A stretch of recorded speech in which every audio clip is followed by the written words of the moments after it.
Good to go? Okay, welcome to the September 12th, 2024 board meeting. My name is Song Oh, President of the board. Before we convene, I would like to remind everyone present that the board is a consumer protection agency charged with administering and enforcing pharmacy law. Where protection of the public is inconsistent with other interests sought to be promoted, the protection of the public shall be paramount. As I facilitate this meeting, I will announce when we are accepting public comment. As the board subscriber alert announced, the board expects significant public comment on the board's potential action on agenda item 6 regarding the proposed compounding regulations. In addition, the board has received a significant number of requests from interested stakeholders to take items on the agenda out of order and consider the board's possible action related to compounding regulations first. While the board is not obligated to do so, at my discretion, I do have the ability to take items out of order. And so accordingly, following general announcements and establishments of a quorum today, the board will proceed to agenda item 6 as the next item of business. Also, as it is anticipated that the board will have a significant number of interested stakeholders that will wish to provide public comments today on the board's potential action on the proposed compounding regulations, agenda item 6. To ensure all individuals seeking to provide comments have an opportunity to do so, and to ensure the board has time to consider all of the additional time-sensitive items on the agenda that we must act on, I've advised the meeting moderator to allot 2 minutes to each individual providing comments. As we open for public comment on agenda item 6, I will attempt to ascertain the number of potential commenters in the WebEx queue and here in the hearing room. It is my hope and goal that the discussion and public comment on agenda item 6 will take no more than 4 hours and will wrap up by about 1 o'clock. I want to highlight that as the board progresses in its rulemaking activities, interested stakeholders will have additional opportunity to provide comments on the board's proposed regulation text. To reiterate, interested stakeholders will have the opportunity to provide written comments to the board during additional public comment periods if there is one. For planning purposes, we'll be taking about 20-minute break around 10:30 today and plan to go to lunch around 1 o'clock. And we're hoping to go to closed session around 3 o'clock and adjourn after that. Lastly, while the board typically begins with public comment for those interested parties attending in person, today we'll begin with public comment for those individuals participating via WebEx for each agenda item, followed by public comments for those attending in person. This approach is necessary to facilitate this meeting and ensure the board has sufficient time to complete all of its businesses that we must act on today. Before we get started, I would like to ask staff moderating the meeting to provide general instructions. Moderator? Thank you. This is the moderator. When public comment is requested or allowed, we will be displaying instructions on the screen. The preferred method of requesting to comment is to raise your hand by clicking on the hand icon in the menu bar. There we will also have a Q&A option open. Instructions will be on the screen. That will be indicated with a question mark icon. You would click on that, type the word comment into the text box and click send. For our call-in users, if you would like to make a public comment during the comment session, you may press *3 to raise your hand. Those are the instructions for public comment. Thank you, Anne. You're All welcome. right. We got lots of Anns again, so we got to be careful. Moderator Ann, thank you, moderator. All right, I'd like to take a roll call to establish a quorum. Jesse Crowley? Licensee member present. Morning, Jesse. Trevor Chandler? Public member present. Morning, Trevor. Renee Barker? Licensee member present. Good morning, Renee. Indira Cameron Banks? Don't believe Indira is joining. Jeff Hughes. Public member present. Morning, Jeff. KK Ja. Morning, KK. Jay Newell. Don't believe Jay is attending today. Satinder Sandhu. I think Satinder is on his way. Apparently, there's a lot of traffic in Sacramento today, unfortunately. Maria Serpa. Licensee member present. Thank you, Maria. Nicole Tebow. Licensee member present, and Good there are morning, Nicole. good morning, and there are no other people 18 years or older present with me at this time. Thank you, Nicole. Jason Wise.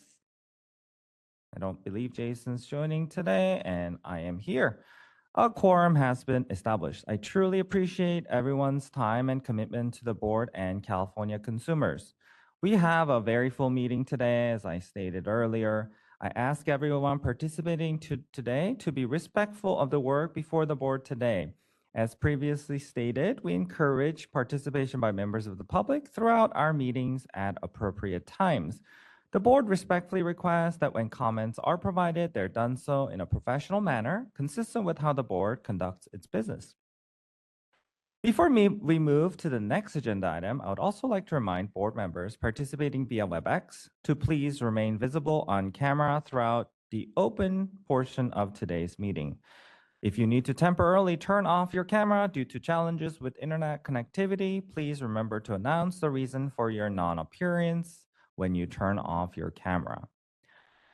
All right, members, unless you have any questions or objections today, I will now turn the meeting over to Dr. Maria Serpa to guide us through the compounding regulations and proposed changes to the modified text. Also a reminder that we're estimating it may take about an hour for our discussion. Hopefully then we'll be able to open for public comment. So with that, Maria, the floor is yours. Thank you, President O, for the opportunity to assist the board as we continue our discussion on the comments we received during both the 45-day written comment period, which closed on June 3rd, and the regulation hearing held on June 18th. I'm pleased to report that Member Barker and I, consistent with the board's direction, considered the additional comments from the board members during the July 31st board meeting and are offering additional changes to the proposed modified text. Before I discuss in more detail, I want to ensure that everyone is referencing the appropriate materials. There are a lot of materials on this topic, including the correct version of the proposed modified text.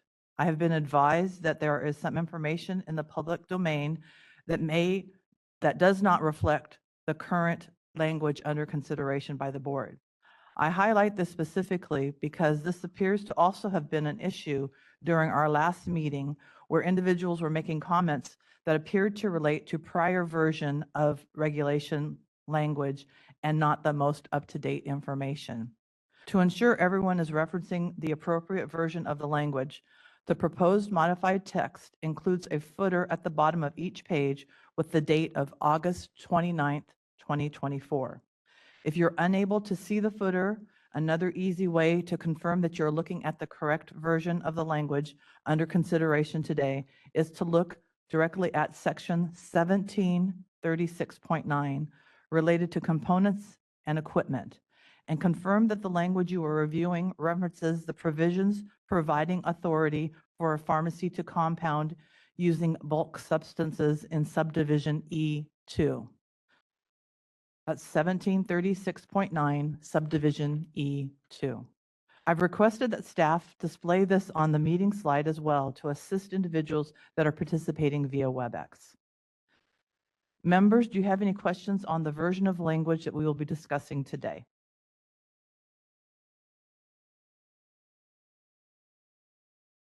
She shook her head.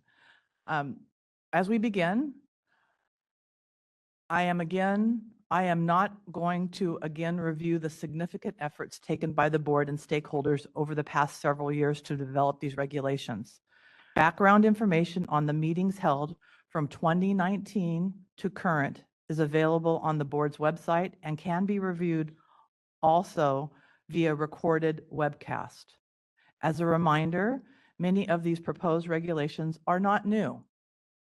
These are regulations that are currently in force. We are suggesting that prior regulations be repealed and rearranged in the new USP outline format and to include new or clarifying information to the updated and new USP chapters that were in effect on November 1st, 2023. At our last meeting, last month, we dedicated over 6 hours of discussion on this proposed regulation, so I suggest we focus on the proposed modifications resulting from that discussion. Again, the text is dated August 29th, 2024, and that is the most current version. Also included in the meeting materials to help everyone prepare is a memo that highlights the changes that have been made as directed by the board to the proposed modified text since our last meeting. Also, attachment 2 includes the same proposed modified text with changes highlighted in yellow to make it easy for members and interested stakeholders to identify the new recommendations. There are recommended changes to each of the articles. I intend to quickly review substantive changes and solicit feedback from members. Following our review of all the proposed changes, I'm hopeful we will reach a consensus and be able to take action today. I appreciate everyone's diligence in reviewing and considering the information, both for the July-August board meeting as well as today's meeting. I believe it is in the best interest of consumers and stakeholders to move forward today so that we can initiate another formal comment period and again provide all interested parties with an opportunity to provide written comments consistent with the legal requirements. Such an approach will ensure that all interested parties can engage in the regulatory process, that their concerns are documented, and that they can see a written response to all of their comments during a future board meeting or as a part of the final rulemaking file. Members, are you comfortable with this approach? So let's begin with proposed Article 4.5, non-sterile compounding. You will note the proposed modified text. We are recommending changes to the requirements in 1735.1E related to determinations of clinically significant difference. We are also recommending clarifying language in 1735.3 related to potentially contaminating conditions. In this instance, based on the board's discussion, it appears to be necessary to repeat the requirements of USP 795 to avoid some of the confusion that we heard at last month's meeting. We are also clarifying the documentation retention requirement in 1735.14B.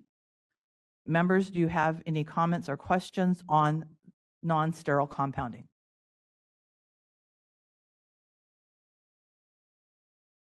Okay, moving on to proposed Article 4.6, sterile compounding.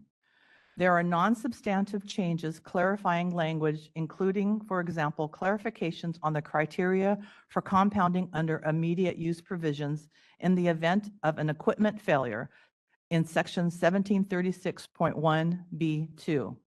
Also in this section, you will note additional conditions for healthcare facilities to compound essentially a copy of a commercially available product, again consistent with the board's direction. We hope this makes this issue more clear, as this was always the board's intent. The proposed modifications also include deletion of the requirement in 1736.6 for the identification to the genus level, regardless of CFU count, and updating the requirements for compounding with bulk drug substances included in the interim 503A Category 1 bulk drug substance list. I apologize if I'm repeating myself, but I want to make it very clear that the proposed language does allow for the compounding of FDA Category 1 bulk drug substances, including glutathione and methylcobalamin. I'm highlighting this again because there's information in the public domain that the board is banning these substances. The board is challenged to assure both patient safety and to not create a barrier to potentially emerging treatments for which the FDA component review is still under review. It's still in process. The proposed regulations provide a path forward to access these components while the FDA is still making their final determinations. Members, do you have any questions or comments on the proposed modified text for sterile compounding? Hi, this is Renee. I just have kind of one, just follow-up. It's more of just a update is some of the language. So still, having the actual chapter name. So it's still omitted for section 1736.17A2E. One, it just says USP chapter 1. And so to put in the actual chapter name, which is long, injections and implanted drug products, parenterals, and then product quality tests.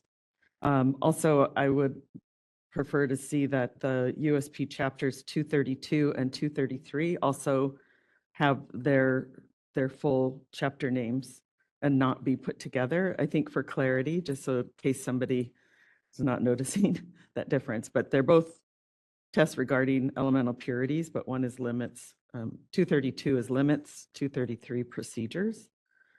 So thank you. That's all.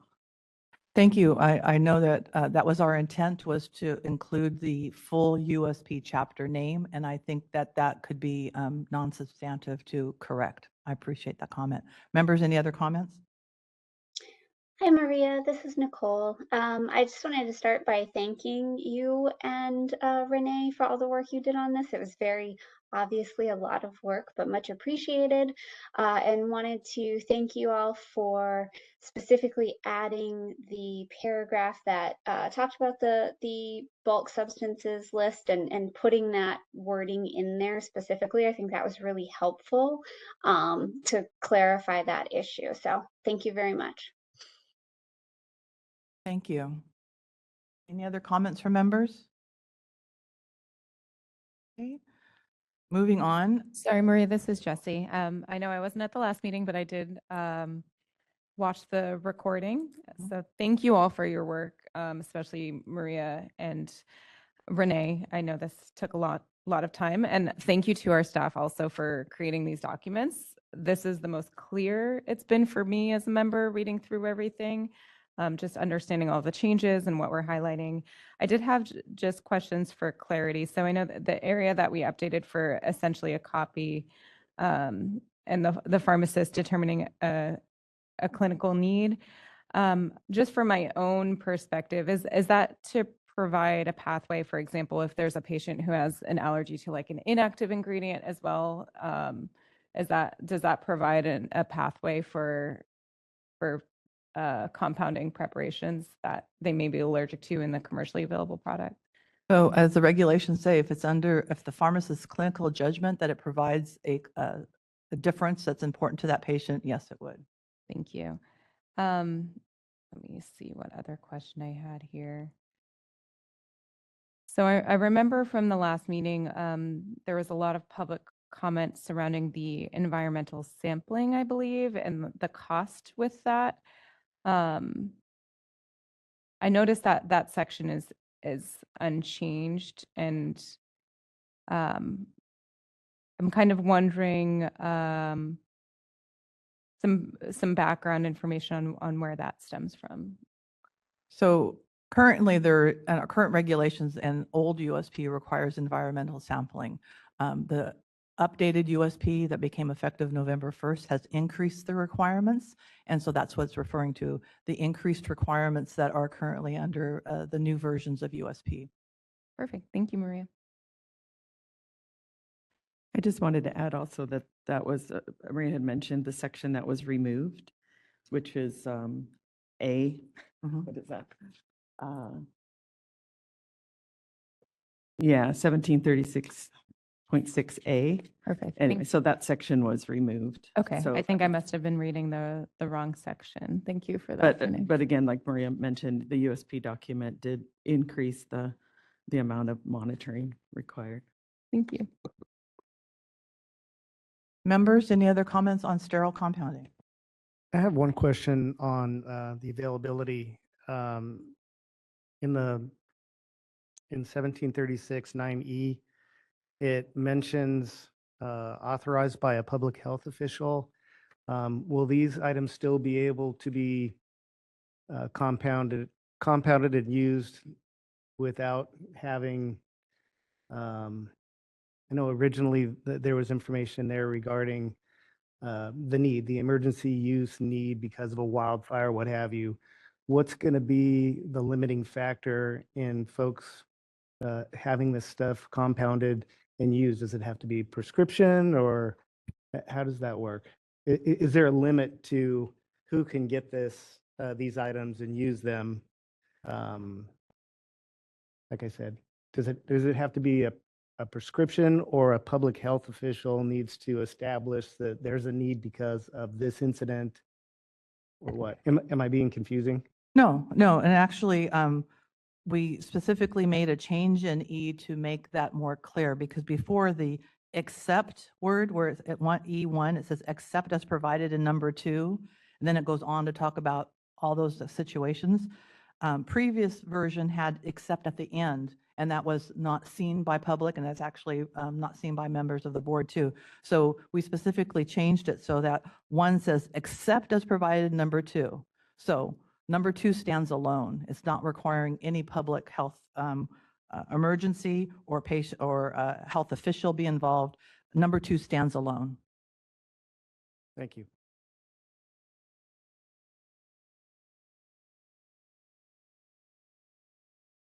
Okay. Moving on to Article 4.7, hazardous drugs. Consistent with the direction of the board, the scope of the proposed article is now limited to facilities where hazardous drug compounding is performed, and in some instances would also apply to facilities that perform other manipulations of anti-neoplastic HDs that pose risks to compounding environment and a heightened risk for cross-contaminations.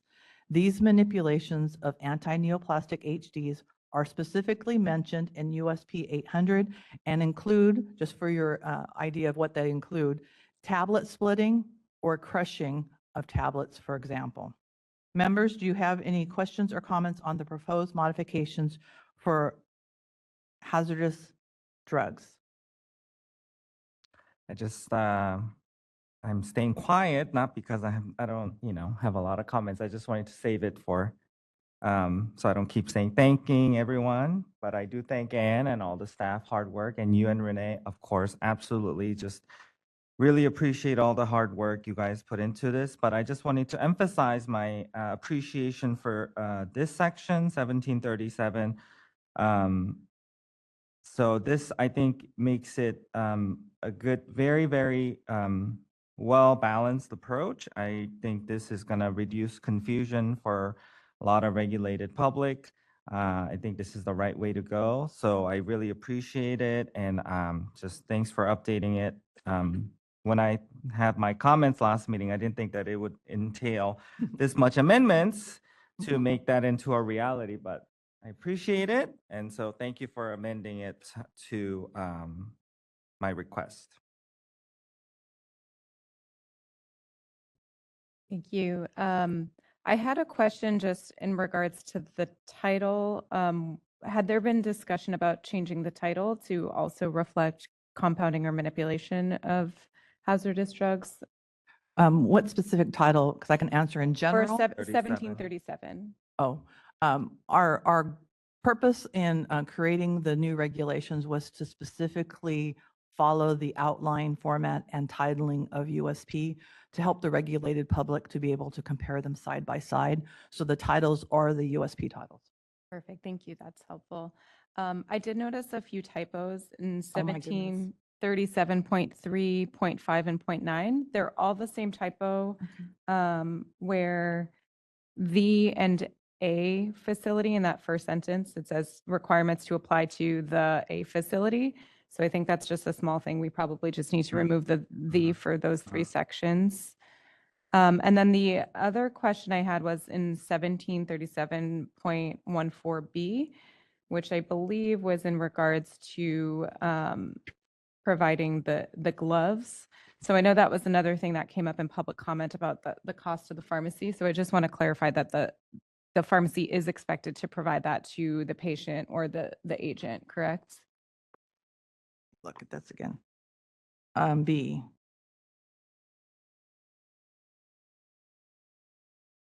So it is required when you're dispensing a compounded anti-neoplastic HD. So it's very limited. Okay. Thank you.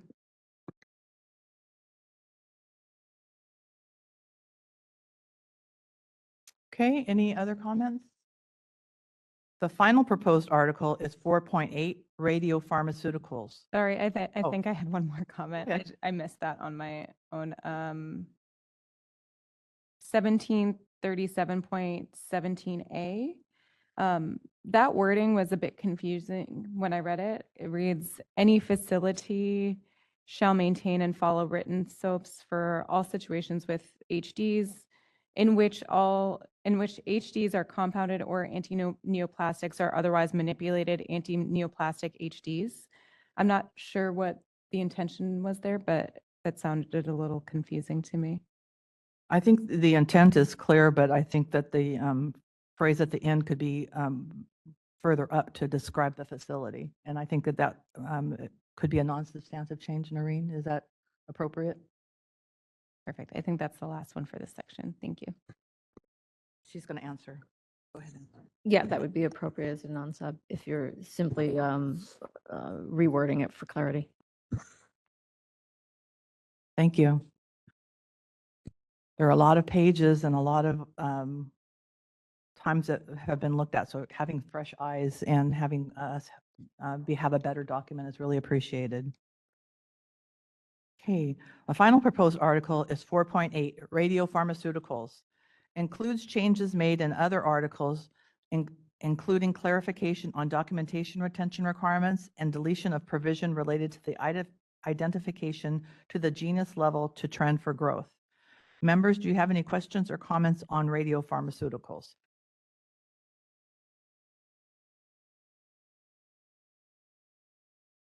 Okay. Members, it appears that we have an agreement on the proposed modified text. I would entertain a motion before we move on to public comment. I note that the meeting materials and the meeting slide includes a framework for a motion. Please note the motion is long, and that's because we also need to approve the responses to all the comments made during the formal 45-day comment period and hearing. Those were materials that were reviewed at the July-August meeting. We have to officially approve them also, so it's included in the proposed motion. So members, I would like to ask for a motion. Hi, Maria. This is Renee. I'd like to make a motion. The long motion. So one, accept the board staff recommended initial comment responses from the 45-day comment period and the hearing, and the updated supplemental responses as provided. Two, the approve the recommended updated modified regulation text.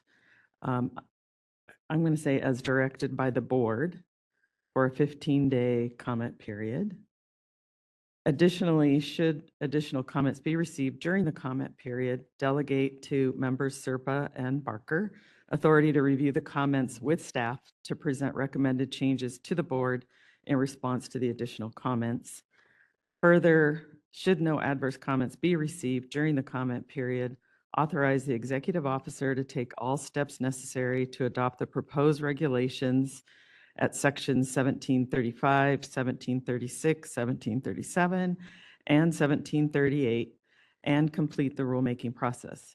Finally, delegate to the executive officer the authority to make technical or non-substantive changes as may be required by the control agencies to complete the rulemaking file.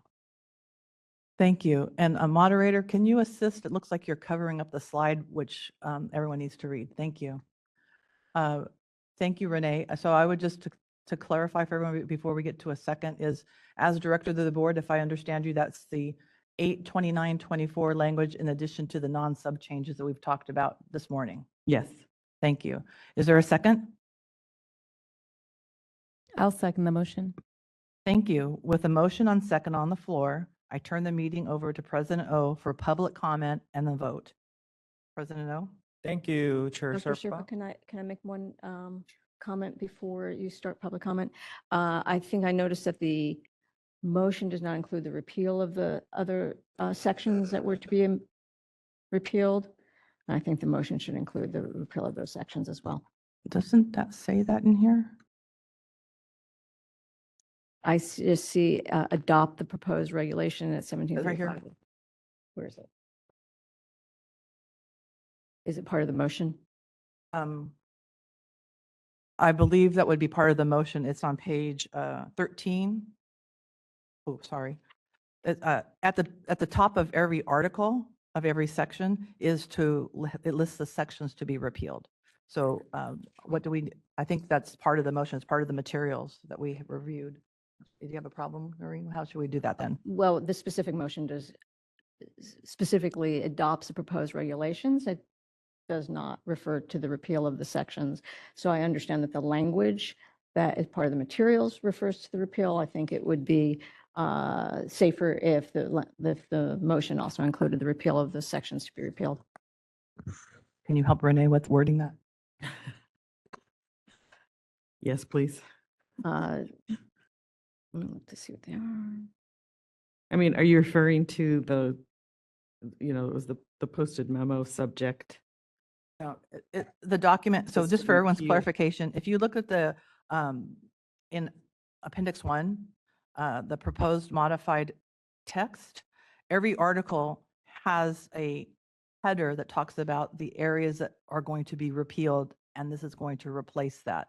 So what I understand is our motion needs to include the things that we're going to repeal and replace it with these new areas.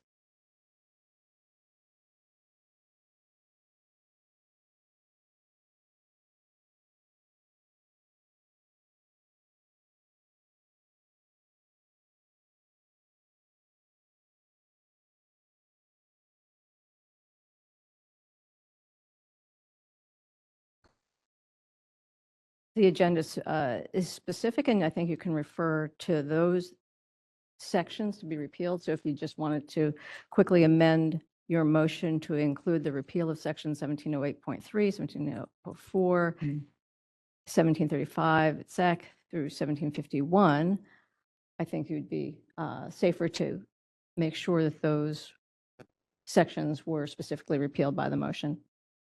And then I think that's all. Okay, let me try this. I'm going to add an additional motion or add to the motion. I think you can amend the motion Okay, so, to add the repeals of those sections. okay, So that might be my recommendation. okay. I'm So going, that would be under number 2. You would add to that section. okay, so I'm going to add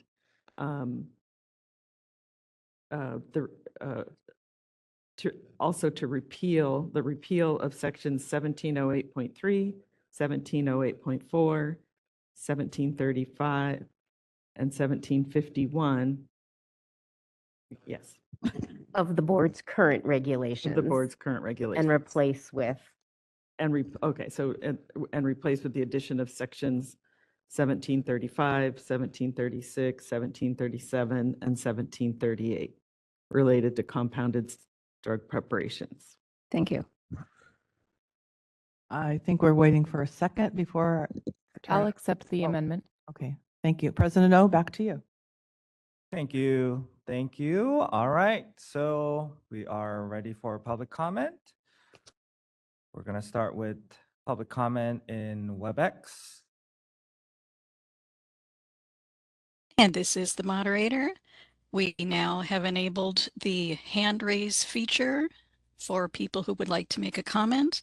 We will take those hand raises in order received. We will also be offering the Q&A, which is available through the question mark icon on your WebEx screen. If you raise your hand, you do not also need to hit the Q&A. If you do choose to use the Q&A, you may hit that question mark icon, type the word comment in the text box and click send. We will be taking WebEx comments before the in-person comments, and we will be taking hand raised comments before Q&A comments.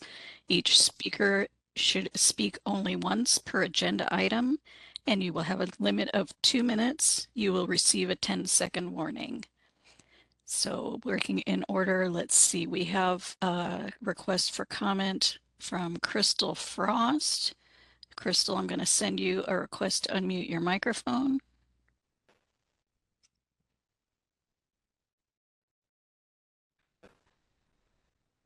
And you're unmuted. Hi, my name is Crystal Frost. I'm the SoCal leader of Stop the Bop, and I'm also a patient actively fighting for my life. I represent 4,000 members of the public who signed my petition to fight the proposed regulations, which threaten to eliminate our access to treatments that are helping us and keeping us alive. It's frustrating for me that your chairwoman continues to mislead the public into believing that there is a very clear path forward for glutathione and methylcobalamin under the proposed regulations.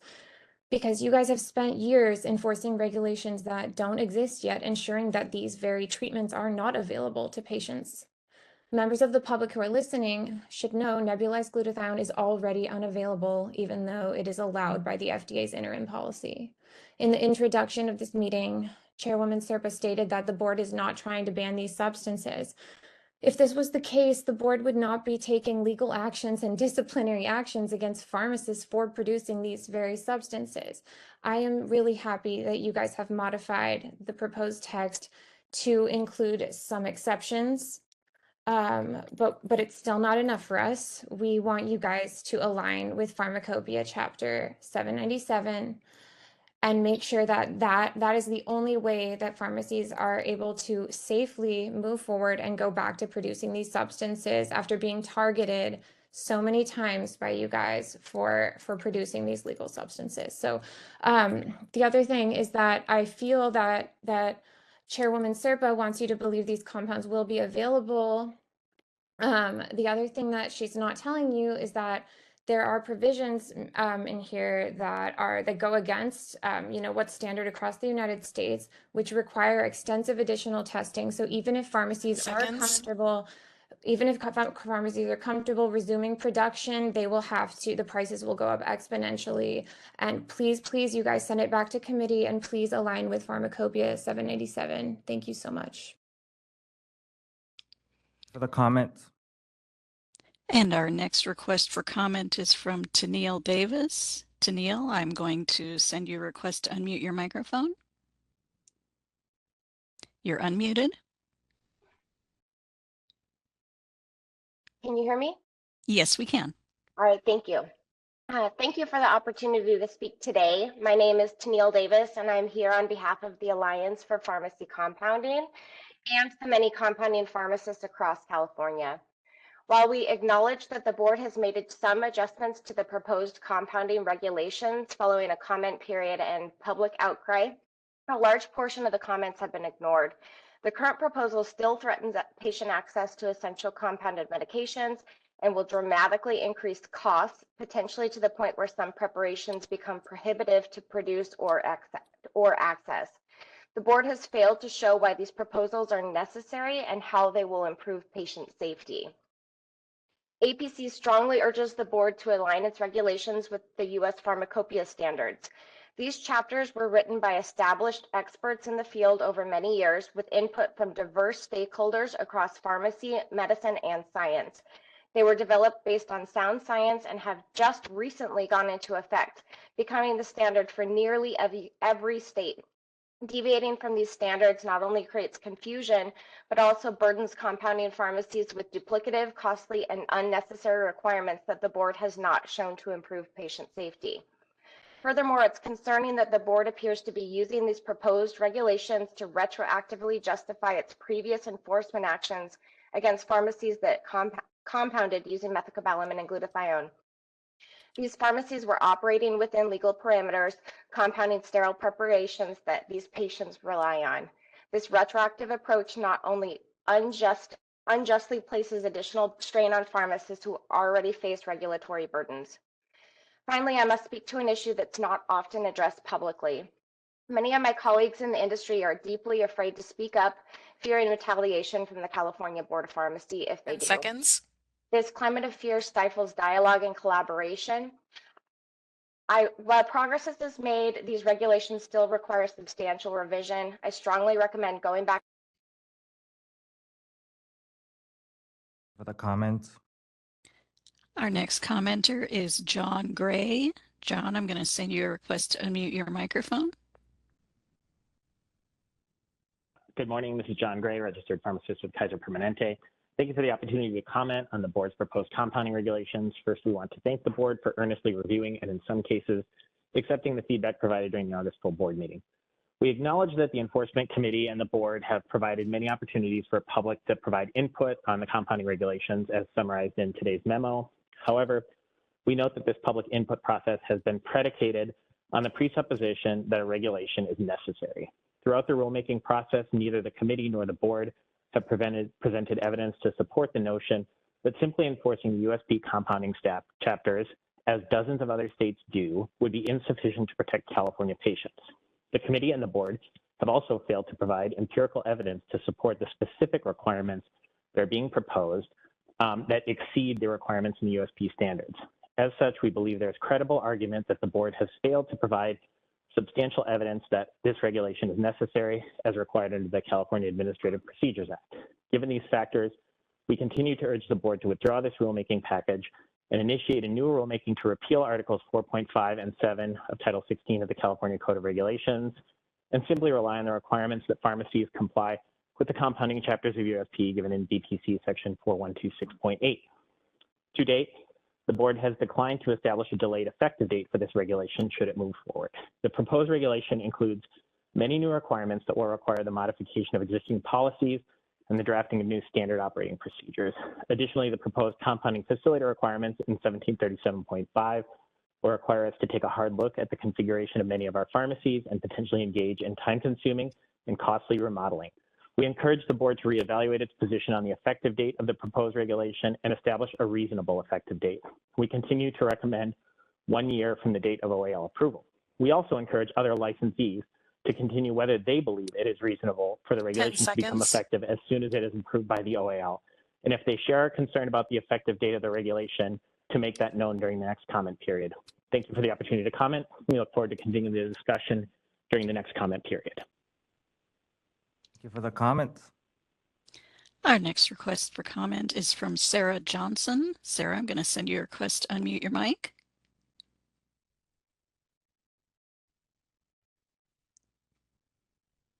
And you're unmuted. Thank you. The California Board of Pharmacy must uphold its mission to protect the public by ensuring access to quality pharmacy care. California is facing a chronic illness crisis directly tied to the ongoing pandemic, with nearly 1 in 5 infections leading to long COVID and ME/CFS. There are no approved therapies for these conditions, forcing many patients to rely on alternative treatments like IV glutathione. Decisions made by this board will have a profound impact on the lives of millions of Californians living with these conditions who urgently need affordable and accessible treatment options. I want to stress the critical importance of using clear, accurate language in the development of these regulations. The large number of revisions required just to make basic terms and provisions understandable is alarming, especially given that these regulations will become part of state law, directly impacting patients' lives and bodies. Ambiguity and confusion in the language will lead to misinterpretation, negatively impacting patient care, access to treatment, and overall health outcomes. It's essential that we ensure clarity and precision in the wording so healthcare providers and patients alike can fully understand and trust the guidelines being set forth. As Dr. Thibault said in the July meeting, we're causing more harm if we take away treatments from people who have diseases that have no approved treatment.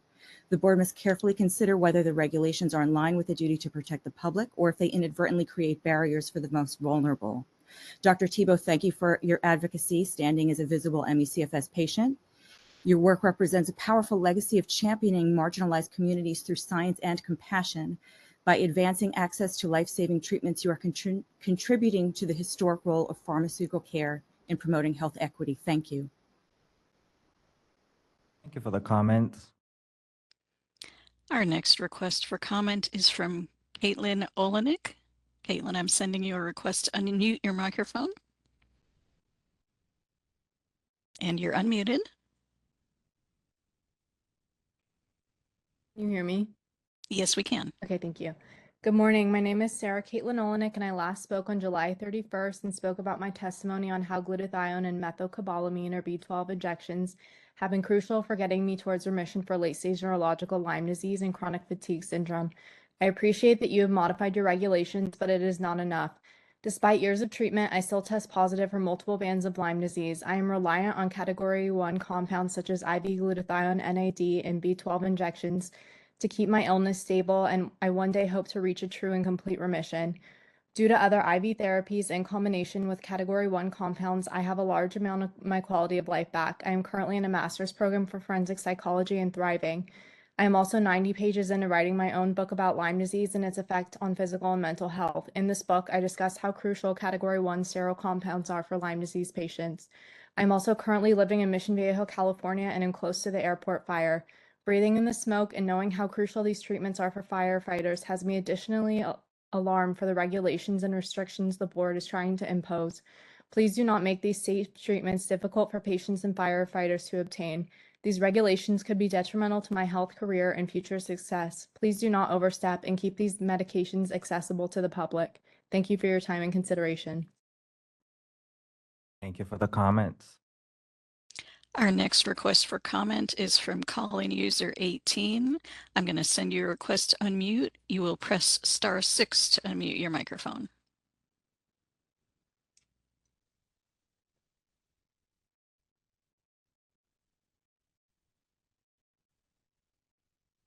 Hello, can you hear me? Yes.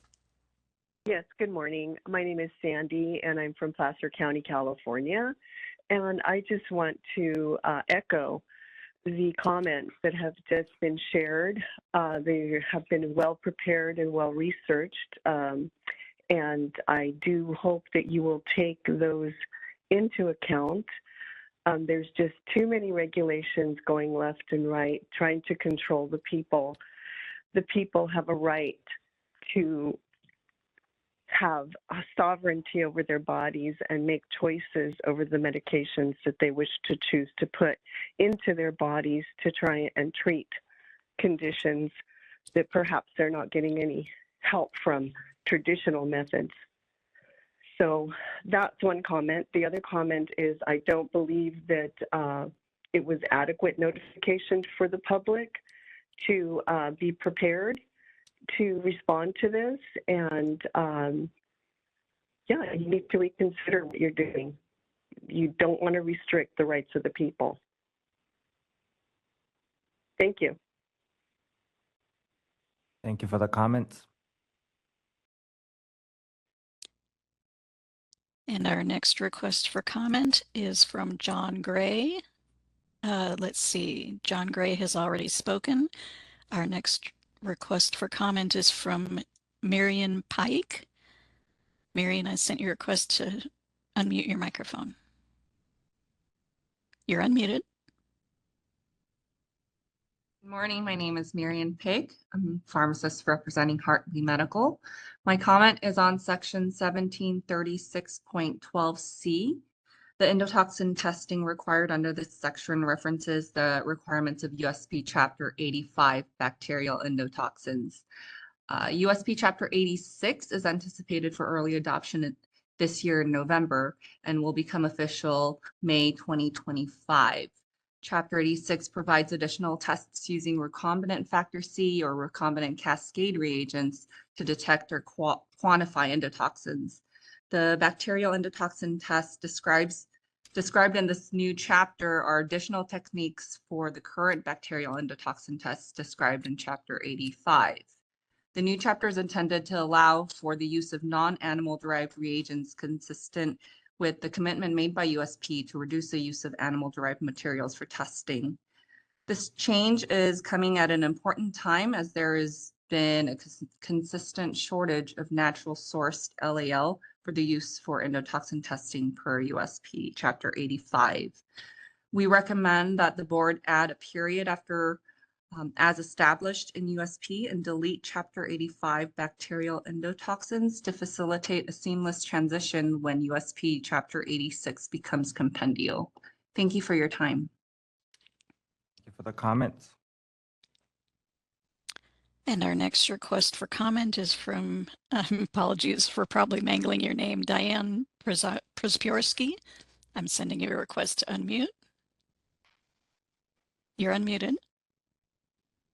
Diane Shapudisky with the California Orthopedic Association. We represent orthopedic surgeons statewide. And we actually have what we thought was a pretty straightforward question for the board. Our members are involved in mixing corticosteroids with local anesthesia for our patients. And we're just really trying to get a clarification as to whether that would be considered compounding under the Board of Pharmacy regulations. We do not believe that that is the focus of the board's compounding issues. And we routinely need to do this mixing of the medications for our patients when we're doing joint injections. So really, we're just asking for a clarification from the Board of Pharmacy as to whether or not that practice would even be affected by these regulations, and would appreciate some clarification. Thank you very much. Thank you for the comment. And our next request for comment is from Council Member Marjorie Morgenstern. And as a note to those who are raising their hands, you only need to raise your hand once. If you continue to push the button, it will end up pushing you down further in line. So Marjorie, I'm going to send you a request to unmute your microphone. You're unmuted. And I'm a councilwoman. I live in Cloverdale, California, and I'm also a Lyme patient. And you know, being a Lyme patient, there's many different things that work on different people. What's helped me the most has been B12 with glutathione injections. I'm going to ask you to please align with Pharmacopoeia's standards. More regulations are not necessary, and it will just increase the price. And the price is kind of high for a lot of us Lyme patients, as is because we've been treating for years and going to out-of-pocket doctors. The board's motivation does not seem in the best interest of the public. Please send the regulations back to committee, and thank you for listening. Thank you for the comments. Our next request for comment is from Alan On. Alan, I'm going to send you a request to unmute your microphone. You're unmuted. I'm the pharmacy manager at Cedars-Sinai at Los Angeles. Again, thank you, members of the board, for the opportunity to provide feedback on the proposed regulations and the language changes. I appreciate the board again. It's on its ongoing effort to incorporate public's input, comments into these important guidelines that will hopefully improve patient safety. I agree with the many of the concerns previously raised by the other commenters. I do comment that, I believe that there's still significant issues that needs to be addressed to ensure that the regulation doesn't negatively impact the health systems as well as other pharmacies in California. I urge the board again to continue to reject this proposed language of the compounding regulations and simply adapt the evidence-based published USP chapters. For example, to provide a specific issue, the language related to immediate use compounding that's outlined in 1736.1.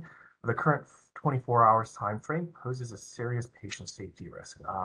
For example, this 24-hour is simply inadequate for pharmacies to address any issues related to compounding equipments or environmental failures. This constraint could force the hospitals to divert patients or even halt services because they're unable to provide IV care for their patients, which could impact patients' care across the state. So again, I do urge the board to hopefully rely and simply go back to the USP 797. And if potentially, if that is not an option, I asked the board if the public could provide a 45-day or a 30-day instead of a 15-day window to provide written comments. As again, 15 seems too insufficient for stakeholders to provide review and also respond to the language that is proposed. Again, thank you very much for the opportunity to provide comments on these in these proposed languages. Thank you. Thank you for the comments. And our next request for a comment is from Andre Peters. Andre, I'm going to send you a request to unmute your microphone.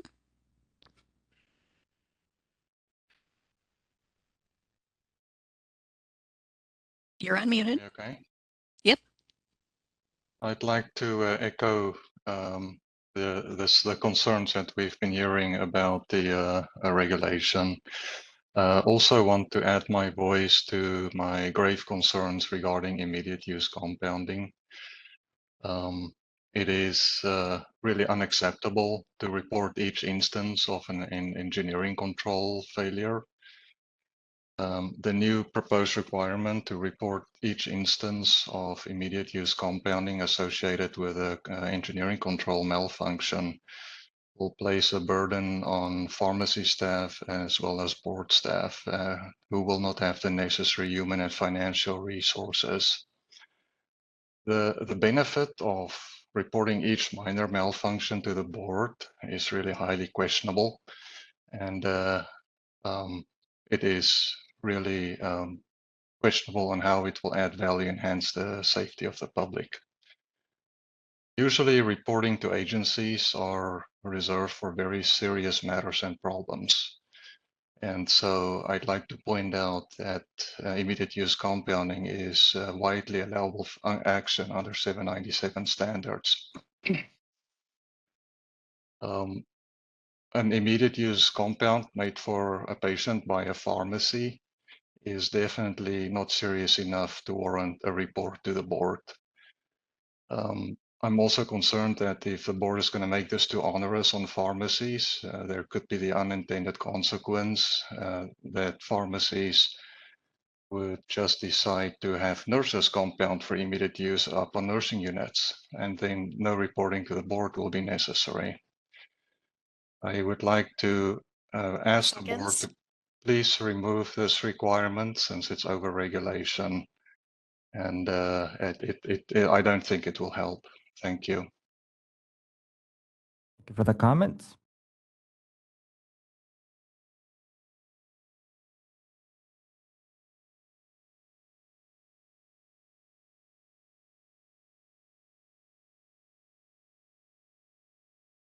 And did we lose you, moderator Ann? Apologies. Calling user 30, if you did still wish to make a comment, it looks like your connection dropped. You can press *3 to raise your hand again. For now, we will move forward to next raised hand, which is Melanie Horn. Melanie, I'm going to send you a request to unmute. You're unmuted. Oh, can you hear me? Yes. Great. Thank you, board members. I appreciate the opportunity to speak today. My name is Melanie Horn.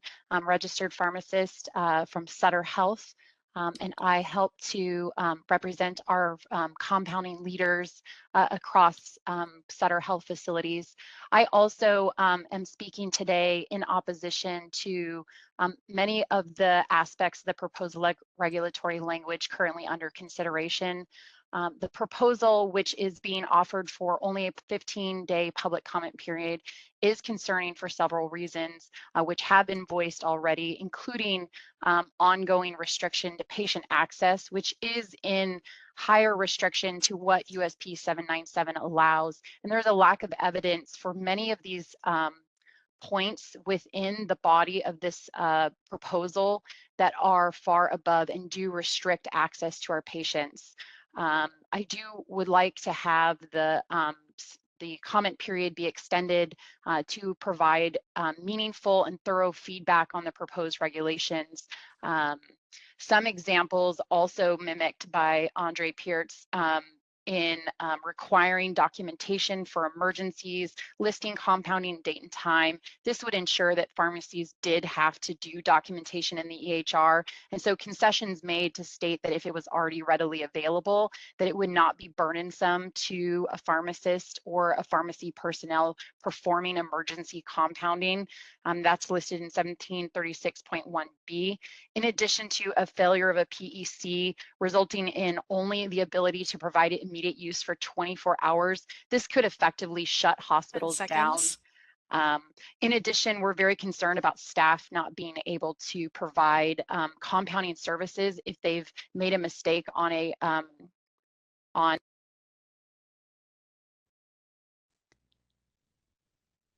Thank you for your comment. Our next commenter is Bob M. Bob, I'm sending you a request to unmute your microphone. You're unmuted. To say really quick, I'm pretty ignorant to the science behind glutathione and what it does, but I'm not ignorant to the results. I am a firefighter in the Sonoma County area, and I had the opportunity to participate in a program through the Wild Oak Medicine and with the Volunteer Fire Foundation. And my numbers for PFAS and other heavy metal molds and other toxins were the highest or some of the highest they've ever had. And through my 12-week program, they were able to get 90% of all of those from the really high numbers down to a normal, quote unquote, normal level. And it's greatly appreciated. And if you take away or heavily regulate this process, it's going to put people like me and other firefighters in the state, in the country for that matter, in dire need of getting rid of these toxins. So I would appreciate that that the state of California would not do that, and you're taking away from these people their health and their longevity in our careers and for our families. So with that, thank you for letting me speak. Thank you. Thank you for the comment. And our next request to comment is from Henry Chan. Henry, I'm going to send you a request to unmute your microphone. You're unmuted. A pharmacy director of operations for California region at Common Spirit Health. And 1736.1B, immediate use compounding. The way it's worded, it kind of would force hospitals where if pharmacy cannot do immediate use compounding, it will force us to ask nursing to do the compounding. However, nursing on their end, they have their own regulations where they cannot compound. So it will put hospitals in a hard place where we cannot service patients coming to the ED or service patients in ICU who are critically ill. So I'm kind of very concerned about where it, like, who would be able to compound at all in a hospital setting. Having the 24 hours, I think that's good, but it may not be enough time to address weekends. As far as 1735.4B for non-sterile compounding, where it talks about preventing tap water for rinsing compounding equipment, there was a shall. I thought we were going to move the direction on changing that to a should to be more aligned with USP 795. That concludes my comments. Thank you for the comment. Our next request for comment is from call-in user 7 in the 209 area code. I'm going to send a request to unmute. You will press *6. Oh, okay, your hand went down. Let me find you in my list. Oh, call-in user 7. I'm going to send your request to unmute, and you can press *6 to unmute your microphone.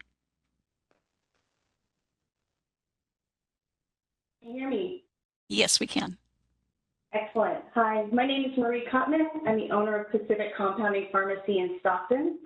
I've been a compounder for over 20 years and a sterile compounder for a dozen years.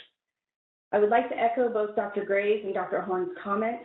There is a stark lack of evidence that the regulations proposed beyond what is required in USP compounding chapters will result in improved patient safety. I urge the board to reject the motion that is on the table and instead consider a motion that will repeal the old compounding regulations and allow existing CCNR Article 7, Section 4126.8 to stand. This section is titled Compounding Consistent with United States Pharmacopoeia and National Formulary. This will allow you, the board, to move forward in the rulemaking process, which I understand is very important to you today. But it will also allow additional time to reconsider implementing evidence-based rules and regulations that go above and beyond USP at a later date. Further, if you do go forward with your motion today and only allow a 15-day comment period, I think you are seriously shortchanging the stakeholders. Please extend that if you do go forward with the rulemaking for the motion that's on the table today. Thank you very much for your time. Thank you for the comments. And our next commenter is calling user 31 from the 707 area code. I'm going to send you a request to unmute, and you can press *6 to unmute your microphone.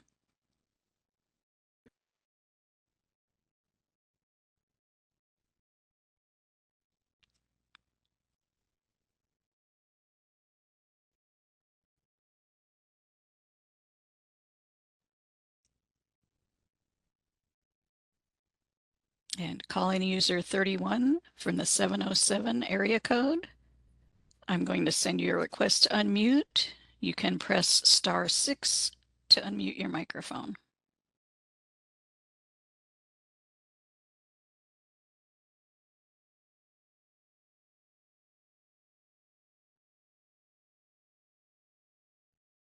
And we are not getting a response from calling user 31.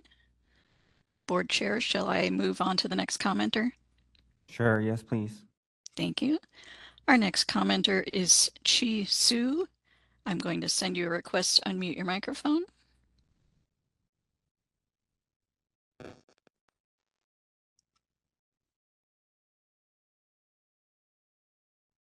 Can you hear me?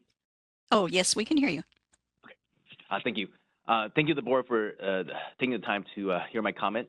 I'm speaking on behalf of the University of California, San Francisco to raise a concern regarding the updated 797 guidelines, specifically the change related to secondary engineering control. For example, the 2013 version of USB 797 stated that HEPA filter air supplies shall be introduced at the ceiling, where the current official USB 797 that became official in 2023 November changed the wording to must. This change in wording implies significant modification to the building's HVAC system. When this issue was raised to local architect, it was pointed out that building codes related to physical environment typically do not apply retrospectively, specifically if the hospital building was constructed according to previous accepted standards and regulation requirements. The current proposed code and regulations does not address this issue at all. I echo the previous comments that more work is needed before the current proposal regulations formalized. I want to bring this issue to the board's attention and request clarification on the expectation that the Board of Pharmacy will have for physical environment controls that were previously up to regulatory standards, but may now be in question due to the revised USB 797. If I may suggest, it would be ideal if the board can identify mitigating measures through policy procedures and environmental testing so that pharmacies are not required to upgrade their system. Alternatively, if updating regulation is required, then perhaps allow a retrofit requirement with a future deadline, similar to the 2030 seismic requirement, will also be reasonable. Thank you for your time today, and I appreciate you hearing our comments. Thank you for the comments. And let's see, I'd like to check in possibly with calling user 31 from the 707 area code. I will give you another try to unmute your microphone by pressing *6.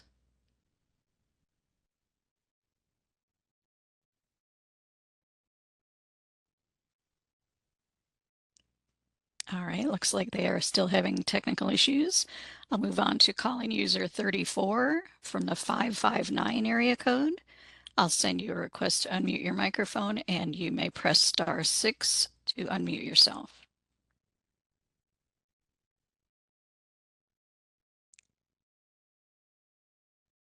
You're Hello, unmuted. Good morning.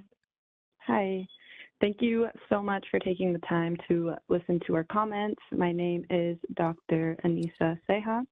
I am currently a resident, recent graduate, but I actually got into the profession because I am a cancer survivor and really used a lot of, quote unquote, alternative medicine, including glutathione and B12, and chemotherapy, amongst other things, can be pretty difficult on the body, especially, of a young person. I was only 20 when I was diagnosed, and really had some problems with energy and detoxing, was constantly tired, and was suffering from a lot of different things after that period of my life. And glutathione and IV therapy in general really helped me regain the energy that I needed to be well. And thankfully, I was able to access those treatments pretty affordably in Oregon. And now, as a practicing doctor in California, it's really disheartening to think that that might not be something that's available to my patients in the future. In addition to that, I really don't see an evidence-based reason for why these compounded medications are potentially being taken away.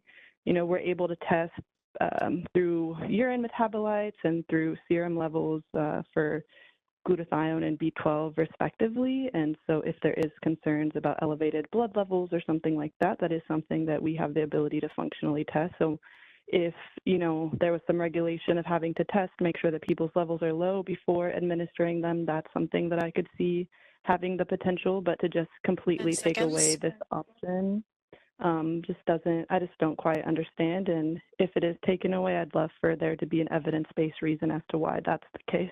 Thank you. Thank you for the comments. Our next comment is from calling user 22 from the 707 area code. I'm going to send you a request to unmute. You may press *6 to unmute yourself.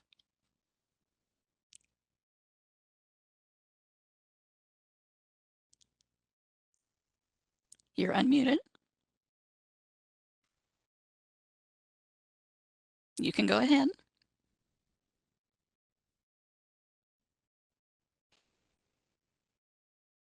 And calling user 22, we are not able to hear you. Can you hear me now? Yes, now we can. Sorry about that. Thank you for letting me speak. My name is Jason Campbell. I am a firefighter in Sonoma County, along with one of our previous commenters, Bob Molesworth. I'd like to echo all of his statements. I have worked in the fire service for 18 years total, and was afforded the same opportunity to go through the program through Wild Oak Medicine here in Sonoma County and through the Volunteer Fire Foundation. Can't thank them enough for what the program that they put us through, but I have recently had in my family cancer, so it definitely hits close to home, as well as advocating it through our union. I'm the vice president of our local firefighters union. My personal experience was similar to Bob's in that I had some pretty significant numbers with our PFAS and other toxins, and there was a marked change from beginning to end. The way I felt through the whole program was unbelievable, and I couldn't thank their staff enough. So I would strongly encourage these products to still be available to the fire service at large in California and the United States, as the benefits, I think, far outweigh the risks for us. Thank you. Thank you for the comments. And our next request for comment is from WebEx user Sam. Sam, I'm going to send you a request to unmute. You're unmuted. And Able to hear me? yes, now we can hear you. Yes, thank you for giving me the time. I'm Sam Martinez. If you could speak a little more loudly. Sure. I'm Sam Martinez, a registered pharmacist in California, working at UC San Diego Health. And, I want to thank the board for, making some modifications to these regulations, but I still think we need some more time to review the changes that have been put into place. There are some really serious considerations. And for instance, in 1736.1, when talking about immediate use compounding, it says if the sterile compounding equipment or environment fails to meet any required specification, well, to respond to an environmental failure, that could take up to 2 weeks for viable samples to come back. So to only give 24 hours, it doesn't really make any sense. So, I think we're getting closer. Again, just sticking with USB 797 would be most people's preference. But if we could continue to have this discussion and go over these things in more detail, I think people would be more satisfied. Thank you very much. Thank you for the comments. And our next commenter is call-in user 29. I'm going to send you a request to unmute your microphone, and you can press *6 to unmute.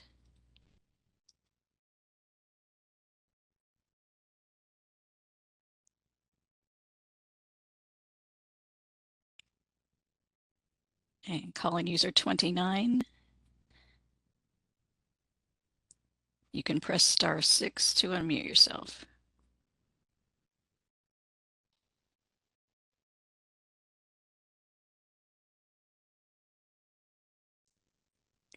You're unmuted. Good morning. Can you hear me now? Yes. Okay. Good morning. My name is Gabe Starnes. I'm a paramedic fire captain in the Sonoma County area, member of the International Association of Firefighters, California Professional Firefighters, and the California State Firefighters Association. I've been a firefighter for 26 years. I, as many of tens of thousands of firefighters in California, work actively in the wildland fire environment, which is one of the most active in the nation and creates a constant exposure to toxic substances for all of us. I developed a cough secondary to those exposures, which was successfully treated with nebulized glutathione after no other interventions worked. Now, I've lost access to nebulized glutathione after this board has intimidated pharmacists in California to the point where they're scared to compound this medication for us. I and my colleagues work long weeks in the wildland fire environment, and unsurprisingly, the cough has returned. And the difference is now I have no effective treatment to help reverse these symptoms. With no other options, please do not remove a safe and effective treatment for your firefighters. Not only the firefighters, but all the community members that are constantly exposed to this multitude of environmental toxins. I want to urge the board to rethink their proposed restrictions on glutathione. We have no other option that works effectively for me and my other firefighters. I ask the board to send these regulations back to committee and adopt the USP national standard. Thank you for your time. Thank you for the comments. Just moderator, how many do we have in WebEx raise their hands? I think we are approaching our morning break, so just wanted to make sure. Thank you. We have four more comments plus two that I was going to wrap back to. Would you like to take your break now or wait? Nope, we'll proceed. Thank you. All right, so commenter, your name is a string of numbers 249. I'm going to send you a request to unmute your microphone.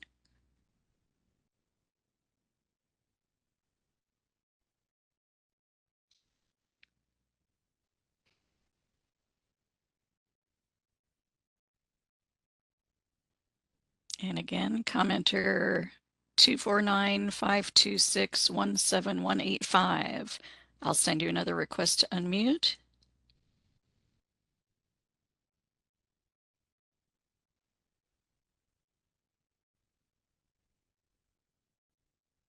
All right. At this point, we will move on to the next commenter, L. Siebert. L, I'm going to send you a request to unmute.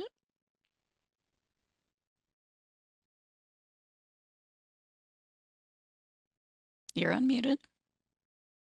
Hello, thank you. My name is Elle, and I am a 30-year-old woman in Los Angeles with an MECFS-like presentation of long COVID. In the July meeting, I spoke about my personal experience as a working woman in California. When I was more moderately impaired by long COVID, I was fortunate to benefit from IV glutathione and nebulized glutathione, which enabled me to continue full-time work. Currently, I am not able to work full-time, so I am not able to afford IV glutathione.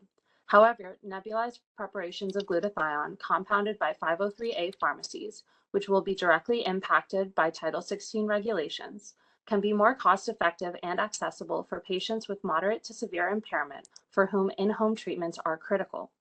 As shared in the last meeting, there is recent research coming out of Stanford University that classifies oxidative stress as a shared characteristic of MECFS and long COVID, and tests NAC supplementation to replenish glutathione levels, reduce oxidative stress, and mitigate symptoms.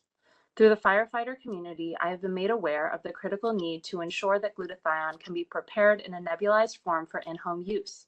This need is shared by the MECFS and long COVID communities, particularly for those of us who are housebound or bedbound and may not be able to access glutathione through IV hydration clinics, which are outside the direct purview of these regulations.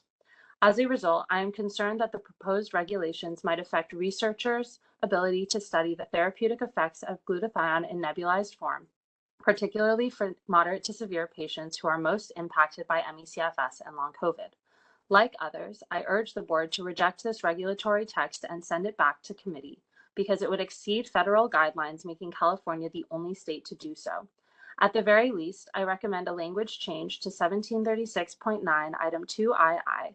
The text currently states, dispense pursuant to a patient-specific prescription that documents the clinical circumstances that require the use of bulk drug substance. Please remove require. Lastly, echoing other commenters, the California BOP's USP Plus approach will invariably increase. Thank you for the comments. And our next commenter is Jenny Harrow Keeler. Jenny, I'm going to send you a request to unmute your microphone. You're unmuted. And thank you for the opportunity to comment. My name is Jenny Harrow Keeler, and I am the co-founder and executive director of Integrative Healers Action Network. Our organization provides critical care for communities impacted by climate disasters. During major wildfires, we set up clinics at Red Cross shelters to support evacuees, and the major focus of our work right now is supporting firefighters. We partner with Wild Oak Medicine and the Volunteer Fire Foundation to offer treatments that address their physical and mental health needs. Our community in Sonoma County has experienced 4 major wildfires in the last 7 years, and there are currently 18 fires burning across California. Fire season now lasts nearly half of the year, and our firefighters are bearing the brunt of this new normal, often at great personal cost. Firefighters are a unique population. Their work is so focused on helping others, and asking for help can be challenging. But despite that, we've made a significant impact on the fire service community here in Sonoma County with our doctors administering life-saving glutathione treatments. I've seen stories of firefighters who have been in the service for 20, 30 years sharing how their coughs have disappeared, how maybe that their fathers who were also in the fire service might still be alive if these treatments had been made available earlier. This board has heard from multiple firefighters that we have treated. Please listen to them. They have directly experienced and witnessed the life-changing benefits of these glutathione treatments, and their voices underscore the urgent need for continued access. Firefighters face extraordinarily high rates of cancer, PTSD, and heart disease. These treatments are saving lives. We have major fire departments across the state of California now requesting that we bring these treatments and services to their teams, demonstrating the effectiveness. Yesterday was the anniversary of 9/11. This is where we've learned how devastating cancer rates are impacting first responders. Please prioritize. Thank you for the comments. And our next request for comment is from Bob G. Bob, I'm going to send you a request to unmute your microphone. You're unmuted. Hello, can you hear me? Quietly, if you could be louder. Can you hear me better now? Much better. Okay. The board currently prohibits sterile compounding of category 1 bulk substances from sources that are determined to be pharmaceutical grade by non-USP pharmacopoeia standards, FARN standards, simply because there does not exist a USP pharmaceutical monograph. This would include glutathione and methylcobalamin. The board claims in published cases that the FDA requires this since these substances would be considered adulterated by FDA standards if they were to be used for CSPs. However, the standard to which the board attempts to hold pharmacies accountable is based on the usage of a term pharmaceutical grade, which has no specified legal or official definition within FDA's regulations. Pharmaceutical grade is indeed a commonly utilized term, despite the fact that it lacks a concise definition. If a substance were to meet the standards of a foreign pharmacopoeia's drug monograph and be shown in analyses to have low contaminant levels consistent with common pharmaceutical standards, this should be sufficient to qualify as pharmaceutical grade. I urge you to adopt this criteria for determination of pharmaceutical grade rather than whether or not it complies with an existing USP drug monograph, even if the monograph does not exist. This would be an absurd criteria requiring something to comply with a criteria which may or may not exist, and if it does not exist, to say that it does not comply and cannot comply. The FDA has not stated anywhere that a substance does not qualify as pharmaceutical grade just because there does not exist a USP drug monograph.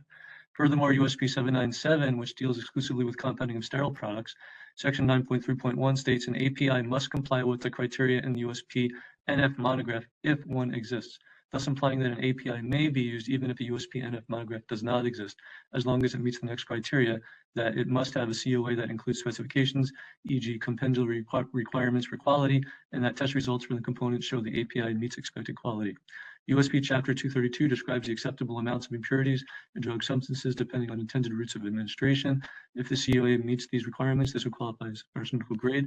Please add text to the regulations that explicitly allows for compounding of substances that do not have a USP pharmaceutical monograph, but that appear on Category 1 bulks list if sterile compounding of such substances is not prohibited by the FDA bulks list. Thank you for the comments. And our next request for comment is from calling user 36 in the 650 area code. I'm sending you a request to unmute. You can press *6 to unmute.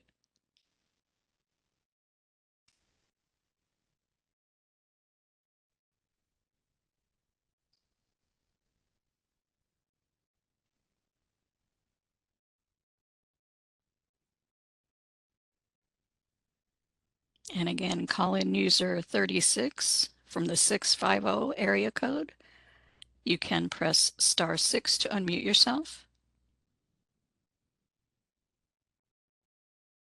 Hey, how's it going? Can you hear me?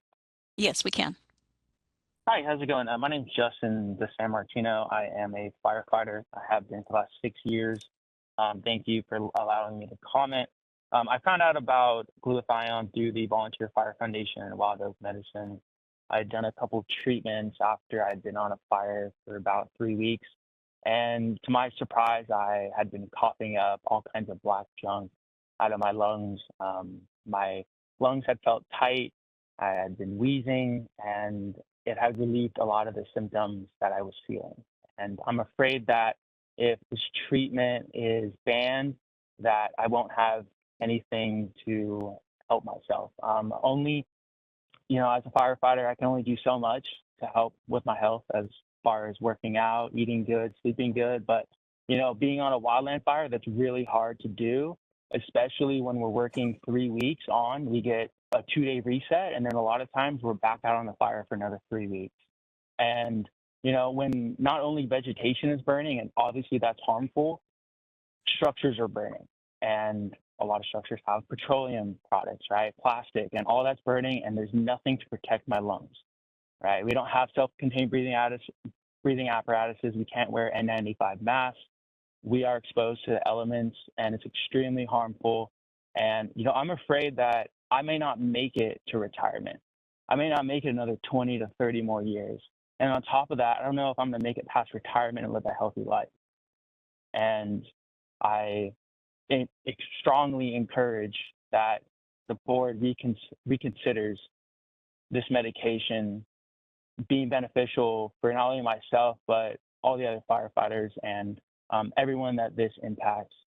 Because without it, we not make it that long. So anyways, that was it. Thanks a lot. For the comment. And I wanted to wrap back with user logged in under the number string 249-526-17185. It looks like you had found the unmute. I'll send you a fresh request to unmute yourself. You're unmuted. Hi, my name is Gabrielle Klein. I am a recent graduate of the Naturopathic Medical School in Southern California, and I currently work at a practice in Sonoma County, where we have had, as other people on this call have mentioned, a range of challenges between fire seasons that have hit hard in this area, as well as the pandemic. We see a number of patients with complex chronic illness, with mold exposures, with Lyme disease, cancer patients, and some patients that just have basic deficiencies and can't utilize ingested B12 to keep their system well. And we have a number of patients that are coming in on a regular basis for support of B12 and glutathione. These medications are essential for them and their well-being. I see them, I see the difference in the changes that it makes in their health and their ability to move through their day.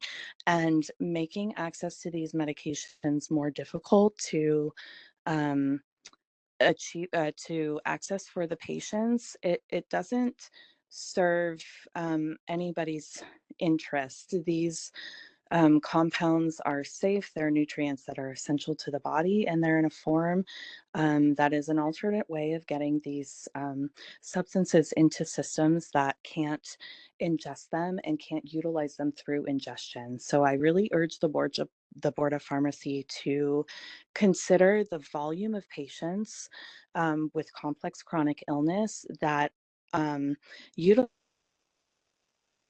10 seconds. Thank you for the comments.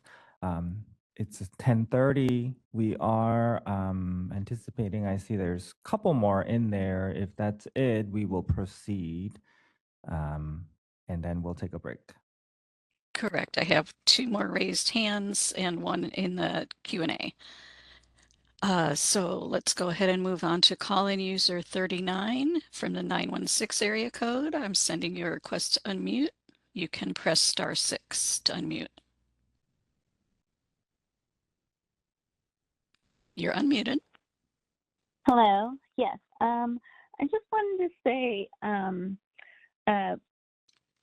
that the Supreme Court passed the ruling on the Chevron doctrine, and you guys no longer have the flexibility to make changes and need to check your policies so that you are in line with the ruling for that Chevron doctrine. As far as I understand, that you guys are unelected members, and you have no jurisdiction to rule on these kinds of decisions.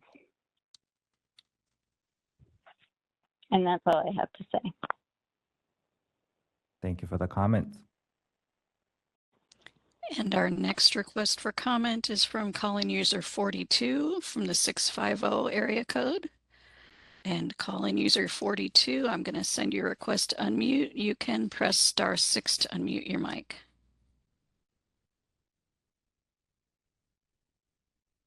Hi, hello everyone. This is not a comment, this is more like a clarification. So California is enforcing this new rule, but all other states is still following USP 797. So how are we going to enforce the California rule on other states? If the California pharmacies are burdened with this, they're gonna move on, maybe close or move on to another business. The out-of-state pharmacy is still gonna ship it, which is not really following the California rule.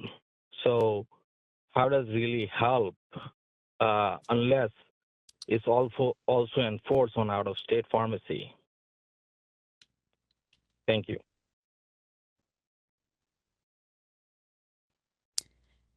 And our person who had submitted through the Q&A, Tommy Mai. Tommy, I'm going to send you a request to unmute your microphone so that you may make your comment. You're unmuted.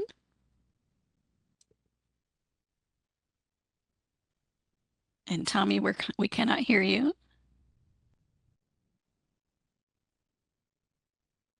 You may wish to change it to a headset or pull down the audio options that are next to the mute button.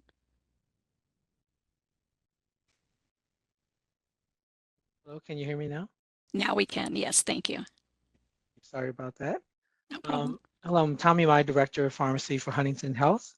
I concur with many of the comments that have already been made, but I want to spend my time focusing on two sections in the sterile compounding subsection 1736.1b, 2, where the scope states that immediate use compounding is only allowed for a period of 24 hours if equipment or environmental failures occur.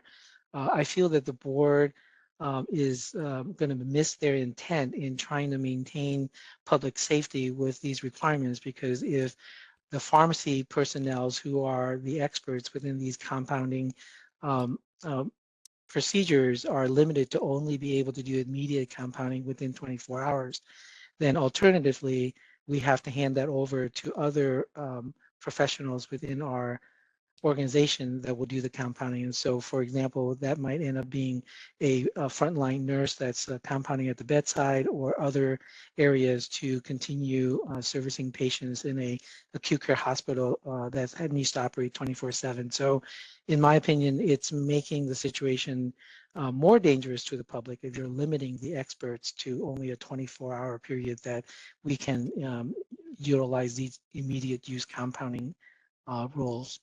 The other section that I want to talk about is 1736.2d, related to personnel training and evaluation. For direct compounders to be immediately cease any compounding activities if they fail any component of their training and competency evaluations is an expectation that I also feel could lead into dangerous scenarios. And so I would ask the board to reconsider their restrictions on that and provide some lenience for direct compounders, and that allow facilities to use.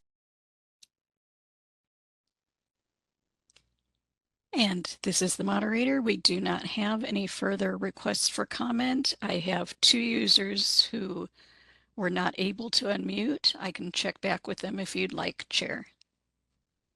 Yes, sure. Thank you. Let's do that. All right, so there was a caller from area code 916, prefix 849. If you would like to make a comment still, you may press *3. And as well, there was call-in user 31 from 707-849. If you would like to make a comment, you also may press *3.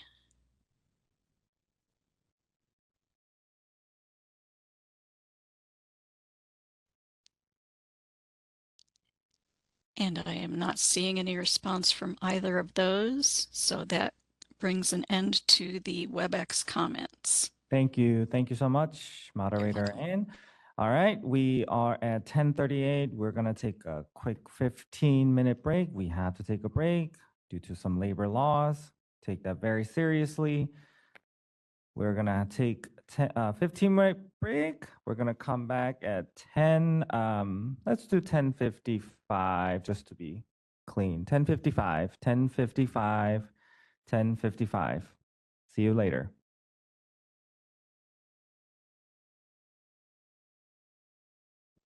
And 55, we are getting ready to get back. Everyone is back. I think Trevor might be, but I'll take a roll call really quick. So Jesse. Licensee member present. Thank you, Jesse. Trevor, I think Trevor is coming back soon. Renee. Licensee member present. Thank you, Renee. Jeff. Present. Thank you, Jeff. KK. Licensee member present. Thank you, KK. Satinder. Licensee member present. Thank you, Satinder. Maria. Licensee member present. Thank you, Maria. Nicole. Licensee member present. Thank you, Nicole. And I am here. All righty. We are now ready for public comment in person in Sacramento. Please start approach. We got room full of folks. I would imagine we got some speakers. If you could just line up so we know about what we are gonna expect. So just go ahead and sit down at the front row so we know to expect you. Just trying to manage some time today, more so than others. Morning, Mark. Go ahead. Yes. And the microphone is on, Mark? Is it on? Okay, go ahead. Mark Johnston, CVS Health. Thank you for this unorthodox additional opportunity to comment. While CVS Health believes that statutory incorporation of USP compounding chapters suffices for public safety, and these rules go above and beyond what any other state has promulgated, we do commend the board staff for accurately representing the board's direction from the last meeting, with one exception. The board directed the hazardous drug section to only pertain to compounding and not handling, but this draft does not accurately represent the board's direction, as this draft now pertains to other manipulations, which was never discussed at the last meeting. The other manipulations that CVS retail pharmacies engage in include pouring oral or topical liquids from one container to another. We do not split or crush HD tablets. Contacting HD residue present on PPE or other garments, deactivating, discontinuing, decontaminating, cleaning, and disinfecting areas contaminated. As such, if the board doesn't abandon this rulemaking effort in full, CVS Health asks the board to eliminate or soften the burdensome requirements in 1737.9 personnel training, which require demonstrated competency, which is observed, measured, and recorded, as well as requiring ongoing evaluation and training and passing reevaluations in deficient areas. Again, just to pour liquids, dispose of gloves, and clean a counting tray. We believe that public safety can be accurately protected concerning this issue via already required SOPs and required pharmacist supervision. Thank you for your consideration. Thank you for the comments, Mark. Good morning. Good morning, board members. Lori Walmsley, Director of Pharmacy Affairs on behalf of Walgreens. First off, I'd like to thank the board for some of the modifications that you made at the last meeting, but I am in agreement with much of the individuals that you've already heard from, that I still don't believe that the regulatory changes have gone quite far enough yet. Walgreens submitted over 7 pages of comments when the rules were originally set forth for the 45-day comment period, and while many of those things were addressed, there simply is not enough time to discuss today some of the concerns that we still have. So I would urge the board to vote down the current motion on the floor and look to send back the regulation either to committee or to withdraw the regulation and look at potentially looking at trying to implement the USP 795, 797, and 800 chapters as they are being implemented across the country. We would have no concerns with being able to comply with that. We already are in many other states, and don't feel like the additional regulations that have been set forth today have sufficient evidence to the reason why the additional regulatory requirements are necessary. One thing that is in the new language that I just would like to briefly call out, it is in the non-sterile section. If you do decide to move forward with the regulations under 1735.12 sub B, there's the current language says that the board shall be notified within writing within 96 hours of the facility's receipt of a complaint of a potential quality problem or the occurrence of an adverse drug event as defined in 21 CFR 3110-305B involving a CSNP. Seconds. I think that the requirement applying to potential quality issues goes a little bit too far. We've seen that with other That's regulations in the past. That it's a little like, for example, the 106 requirements. Thanks, Lori. Thanks, guys. Just a reminder, I do ask that if this, we'll see where we land, but to please submit those comments during the comment period as well, please. Please, please, please. All right, thank you. We're ready for next.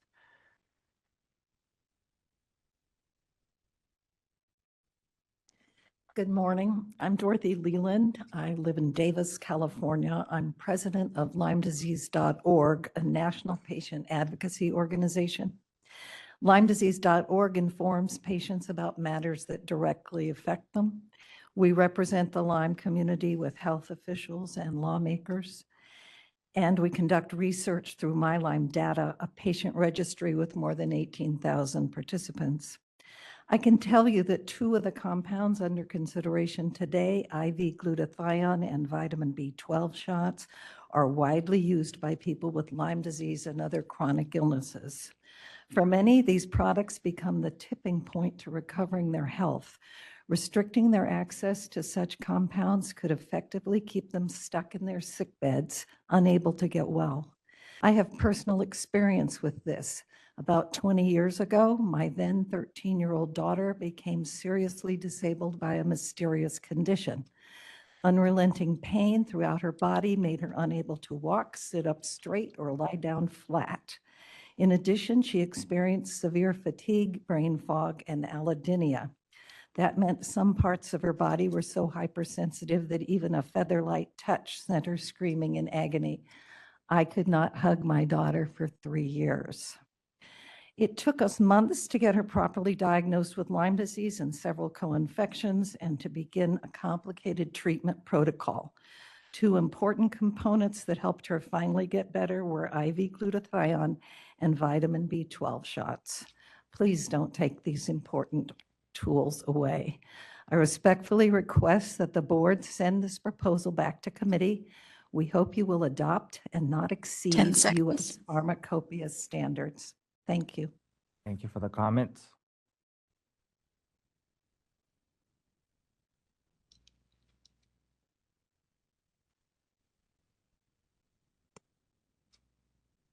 I'm Assistant Fire Marshal Amy Segee. I'm here in person because I just completed the 9/11 Memorial Stair Climb. That climb was not only for the firefighters who lost their lives that day, but for the over 10,000 responders who have developed and/or died of cancer in the years since. I'm here for them, those still on the line, and on behalf of the International Association of Firefighters Local 1415. Being here again with the opportunity to speak means that you have been listening to your constituents and you are being informed and changed by our testimonies. That is a sign of true leadership and representation, so I thank you. As public servants appointed by the governor, who has been very supportive of firefighters, you took an oath, like many of us, to support and defend the Constitution, bearing true faith and allegiance, and faithfully discharge your duties. Yours are to protect and promote the health, safety, and welfare of the public through the regulation of the pharmaceutical industry. Easy access to glutathione upholds each of the 3 pillars upon which your organization stands. Safety. Sterile compounding is safe when performed according to the strict regulations set forth by the USP. Health. Glutathione is a powerful antioxidant that detoxifies the body, protects cells from damage, and enhances immune function, supporting the health and resilience of first responders who are at greater risk.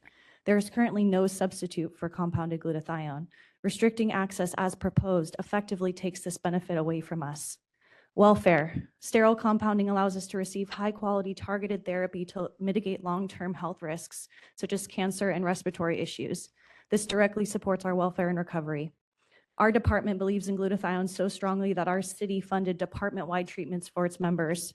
Our firefighters are feeling, breathing, and performing better as a result. If you move forward as proposed, that will become impossible for us and other firefighters across California. Please make a new motion, vote to send these regulations back to committee and align with USP standards. This is an excerpt from IAFF Local 1415. Our career as firefighters exposes us to many toxins that our bodies have difficulty getting rid of. The International Agency for Research on Cancer recently upgraded firefighting time to is Group up. 1 carcinogenic to humans. Yeah, so sorry. Thank you for the comments.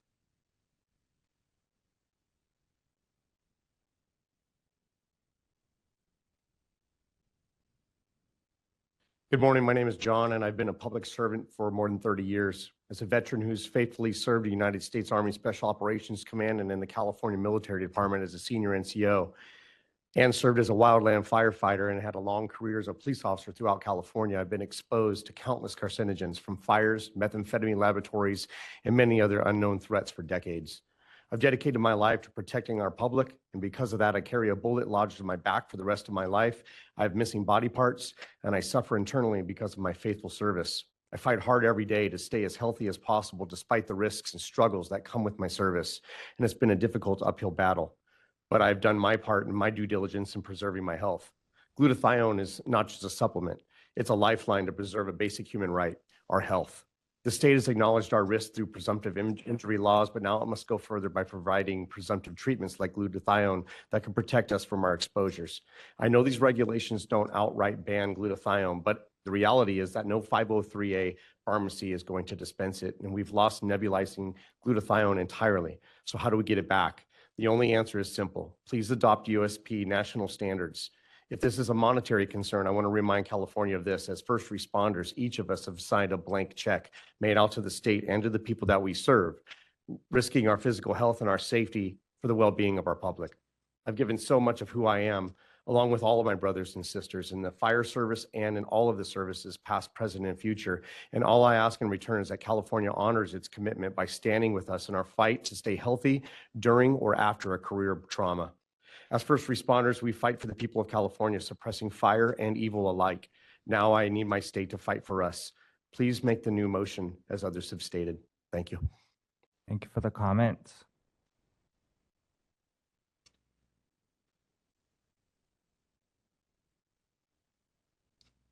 Mr. Chair and members, Monica Miller, representing the California Naturopathic Doctors Association. First of all, what a tough act to follow, hearing from these firefighters and how critical, and these patients, how critical they are in need of continuing to have access to these compounding pharmaceuticals. With that said, we would echo not only what they have said, but also really encourage you to send this back to the committee and adopt the USP standards. We think that is it makes sense. It's the best way to go. We don't understand why California wants to diverge from that. And again, we would urge you to do that today. We thank you for your time. We thank you for how much time you gave us on the July 31st hearing. We know that a lot of work has gone into this on behalf of both the board and the staff. But again, we just think this is so critical for patient access that we really encourage you to send it back and have a more thoughtful discussion. So thank you so much. We appreciate your time today. Thank you for the comments.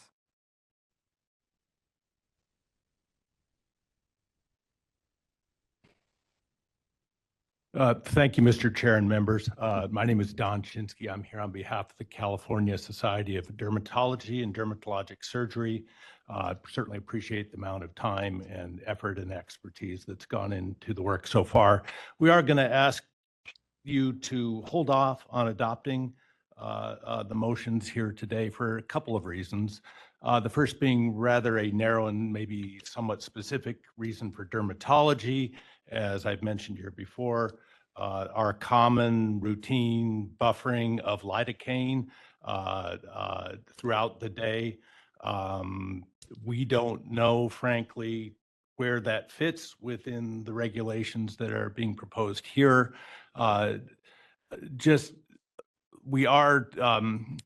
monograph is imminent to be published either in the next issue or the one after that of the Journal of American Academy of Dermatology journal. That will be the monograph that is adopted by USP. We'll set a 12-hour beyond use date for the use of buffered lidocaine. We would just ask on that basis alone to maybe hold off until that comes through. The more larger request owes to kind of the ambiguity of where these regulations land for physician practice generally. Is it the intent of this board that these regulations apply only to the licensees directly regulated by this board, or is it applied to the practice of compounding wherever it happens? We don't seem to have an answer for that. We don't seem to be getting one.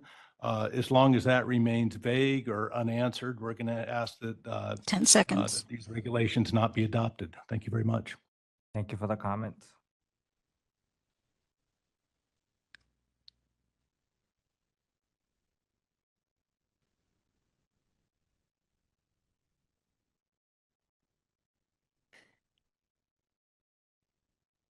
Hello, old friends. Jackie Jorgensen, Volunteer Fire Foundation. At the last meeting, Member Hughes, you asked a very simple question. If firefighters need glutathione, can they get it? Chair Serpa, you couldn't answer, so I will. As of July 2023, not a single 503A pharmacy anywhere in the United States has dispensed glutathione or methacobalamin to California patients.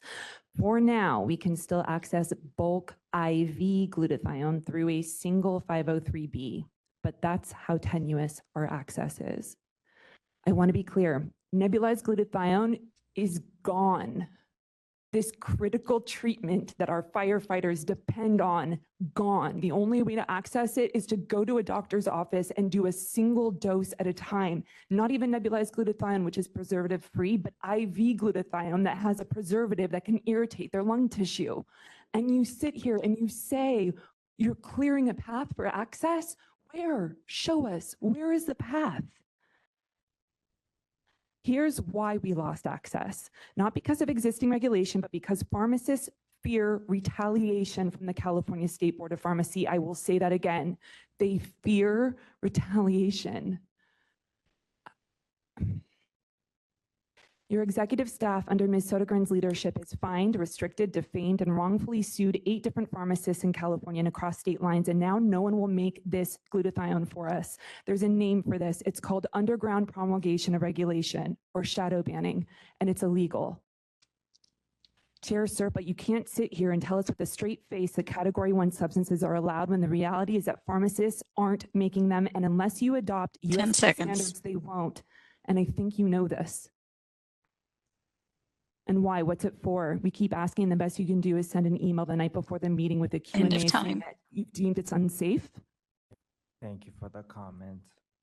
Thank you.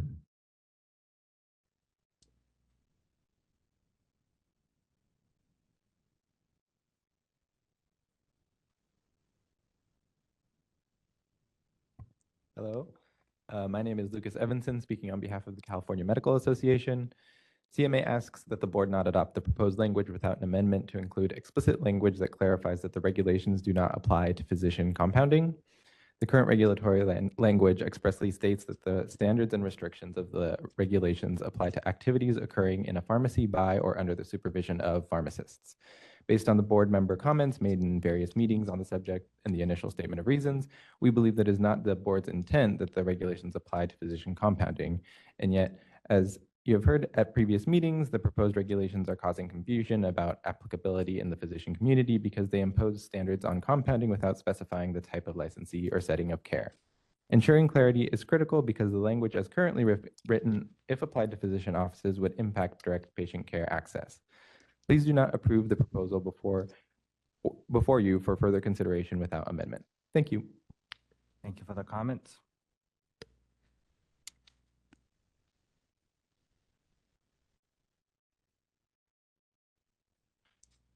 Hello, my name is Eric Clausen. I'm the former owner of a veterinary compounding pharmacy in Northern California. I've practiced in this space for 15 plus years, and I'm here today to advocate for animal patients in the state of California. I have one concern in particular that I want to voice today that I feel could be as big of a pitfall for animal patients as the Category 1 compound issue. The reference to Amduca in these regs is puzzling at best and extremely troubling at worst. APC previously commented on this in June, but no change was implemented based on those comments. To be clear, Amduca itself does not regulate, nor does it address compounded medications in animals. The goal of Amduca was to clarify and allow for off-label use of animal and human FDA-approved medications in animal patients. Congress did not grant FDA authority over animal compounding, yet the agency promulgated rulemaking under the umbrella of Amduca entitled Extra Label Use from Compounding of approved new animal and approved human drugs. This regulation applies only to the compounding from approved animal and human drugs and does not apply to compounding from bulk drug substance, since active pharmaceutical ingredients do not go through the FDA drug approval process. Ultimately, today, the practice of veterinary compounding is, and it should be, regulated by the state level. In the context of the board's proposed regulations, the reference to Amduca would serve to prohibit the compounding of animal preparations from bulk API in the state of California, which would devastate the veterinary community and severely limit animal patients' access to life-saving compounded medications. It should be noted that in an attempt to provide clarity on the FDA's stance on bulk drug compounding, they released GFI 256 last year, which clearly outlines the FDA's view that there is a need for veterinary compounding from bulk API. Yet GFI 256 is only a non-binding guidance document on the subject for which FDA does not have statutory authority from Congress. If banning compounding from bulk API is not the 10 intent of seconds. this board, then the reference should be removed. If it is, you should clearly state that because the veterinary community would be wholly unprepared for the result of that action. Thank you. Thank you for the comments. Looks like that is it. Just wanted to make sure. Okay.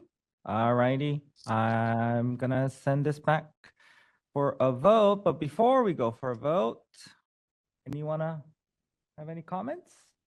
I just wanted to comment based on the public comment, and I really do appreciate all the public comment we've had over the last 5 years on this regulation. And specifically, I wrote myself some notes because I just wanted to make sure I said it correctly, is specifically, I have heard the concerns raised today and at our last meeting regarding the chemicals, glutathione, such as glutathione and methylcobalamin.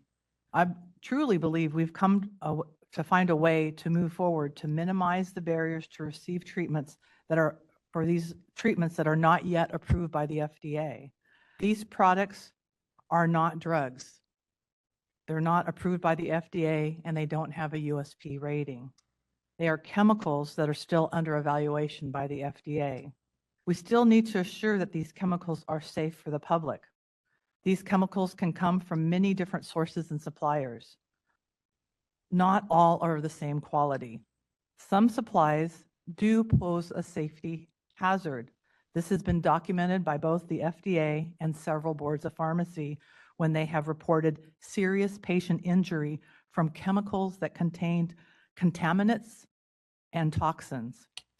The regulations as recommended provide for the safety of citizens in California, providing two things, both providing access to the chemical components that are still under FDA review, that's one, and two, assuring that the specific supplier or lot number of the chemical is free from contamination and toxins. I think we all agree that the chemicals should be free from toxins and from contamination before they're inhaled or injected. That's what this regulation does, is looking at chemicals that are not USP rated to have them additionally tested. Chemicals that are not USP rated are not guaranteed to be clean. They're not guaranteed to be freed from toxins or contaminants. We need to assure that those tests are done to make sure there's no unintended patient harm. I believe that the proposed modified regulations meet the requirements, both requirements, to assure patient access and to assure that there's no unintentional patient harm from toxins that are found in some of the chemicals. Again, it's some of the chemicals that are made by some companies that are just not ready for injection. If all of them were ready for injection, we'd be in a much better place. And the only way we would know that is if it was USP graded. Unfortunately, we're in this situation because of the FDA and not having USP grade. And so we're asking that the chemical be additionally tested to make sure it's safe for all of you. We're not banning the substance. We're just making sure that the products that they're using to make it are not contaminated. So I think with our path forward is to continue the conversation. And I think the way to continue the conversation is to follow the regulatory process. And so we're not making a quick decision. The regulatory process is specifically not meant to be quick. And so the next step is to have a comment period. The motion states for a 15-day comment period. We've already had several comment periods, including a hearing. And so having another 15-day comment period will allow all of you to put your comments in writing, which is great, but it also requires us to answer you back in writing, because you will find that when you bring these discussions up in the meeting, they go into the minutes, but they're not in the record of the regulatory hearing, of the regulatory process, excuse me. So your comments in writing and our response to you in writing is the legal process. And I think you're due that. You have the right and we have the responsibility to make sure you have a legal comment period. So I will probably not try to say too much more because I think other members of the board will have comments. Thank you, Maria. Any members? President O, this is Nicole. Go ahead, Nicole. Sorry, I can't see anyone there. Did I cut anyone off? No worries. Go ahead. Okay. I know this is the result of a lot of work.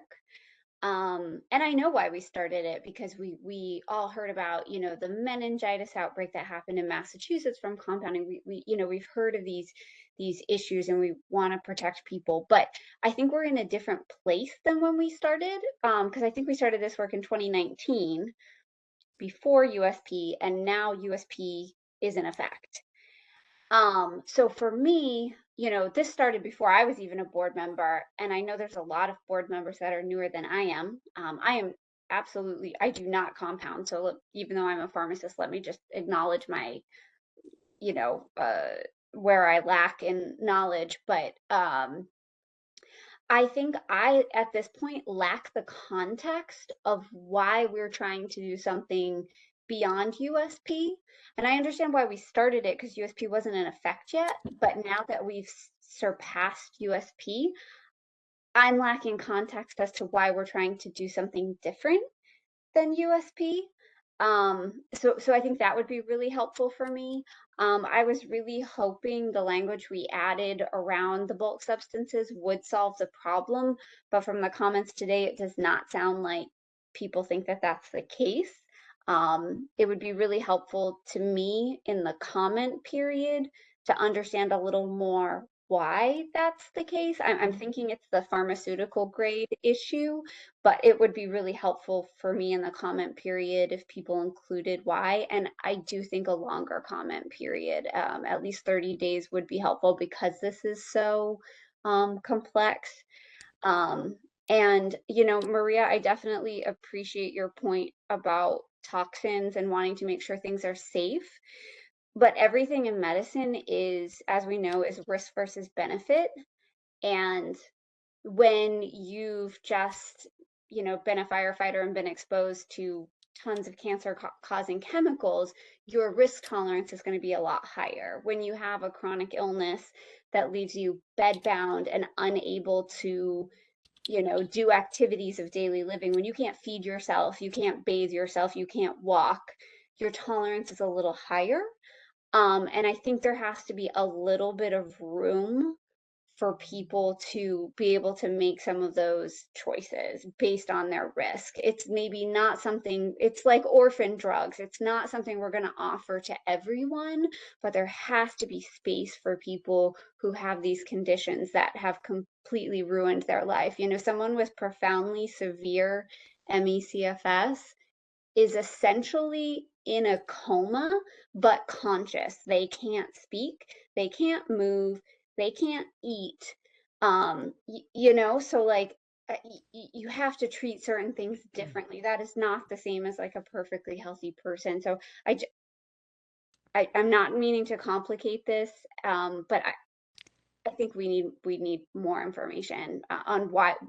I don't fully understand why we're trying to do something beyond the USP, and I have to imagine the other board members, some of them don't as well. So Can I I could answer use a couple questions? Let me just, I think that today I try to speak a little less, because this last meeting I was speaking a lot. So today I was trying to say less.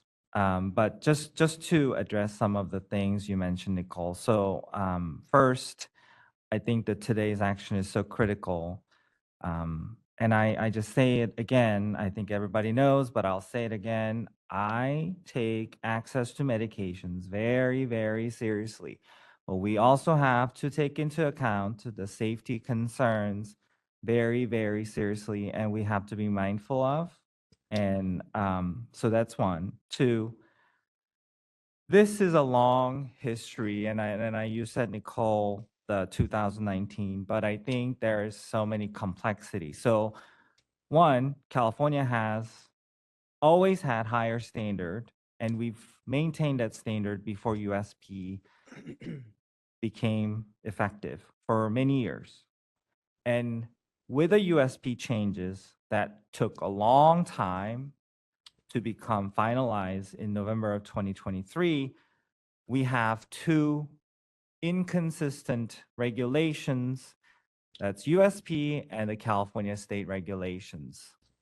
And the reason why this action is critical is because if we don't take action, it's actually more confusing for the regulated public. And there has to be a harmonization of those two. And that was the intent of this work that we've started.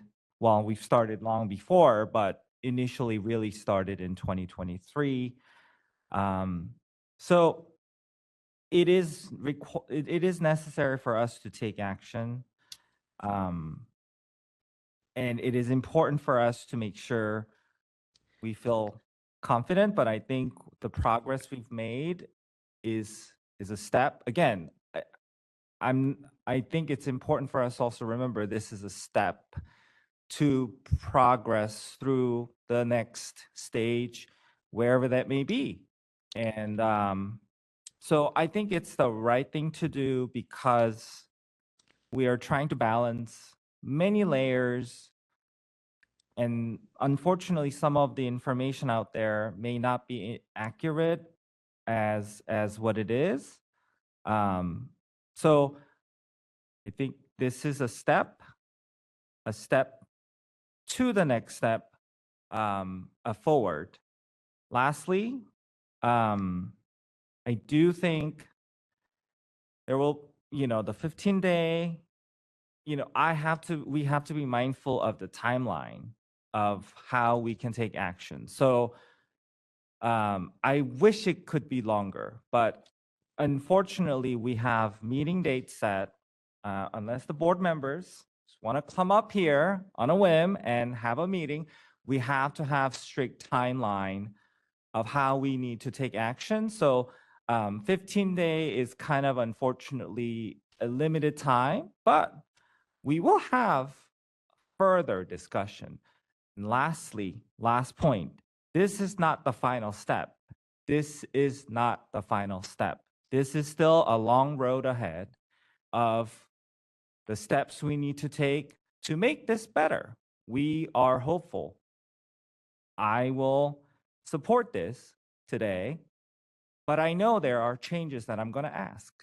But I will support it because I know this is a path forward. So with that said, Maria, go ahead.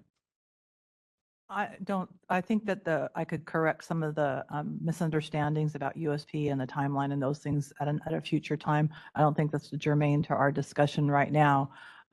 Probably when we go over the comments for the next 15-day period, we could provide more background material, but there's been quite a few misstatements. But I think keeping us moving forward, I agree with what your comments are, that we still have at least one 15-day comment period. There could be 2 or 3 after that too. Every time we make changes, there's another comment period. So this is not a quick path. Thank you, Maria. Renee, you wanted to say something? No? Okay. Trevor? Go ahead, Trevor. Oh, Jesse. Sorry. So I have the same questions that Nicole has also as a non-compounding pharmacist. So just for a point of clarity, in the proposed text, is everything that's in here what's currently allowed under California state law, or are there things that are newer or stricter than what current law states? So the purpose was to reorganize the regulations to be in the USP outline format and to add to USP things that were in current regulation and to clarify things that were not clear. Okay, so there's about 20 pages of current regulations that are being repealed that have been included in this language. So it's not all brand new. But for clarity, are some of the regulations new?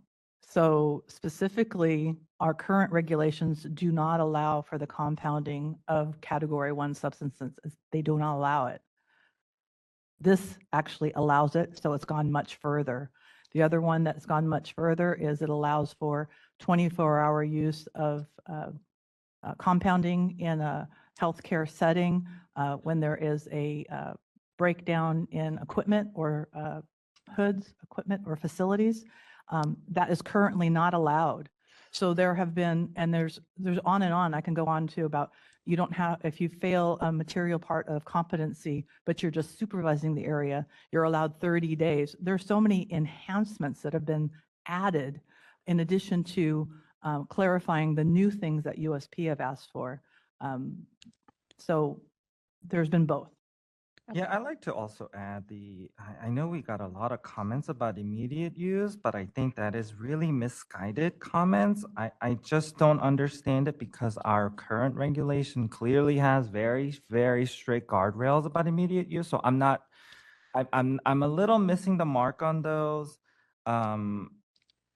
So I think we just, yeah, I think it's maybe some misguided, And I think that in the, one of the things that we were not allowed to do because of the not using the comment period like we legally do, with actually having us go back and reformulate them between a meeting, is the board was not given the opportunity to have responses in writing that would document what the public is stating.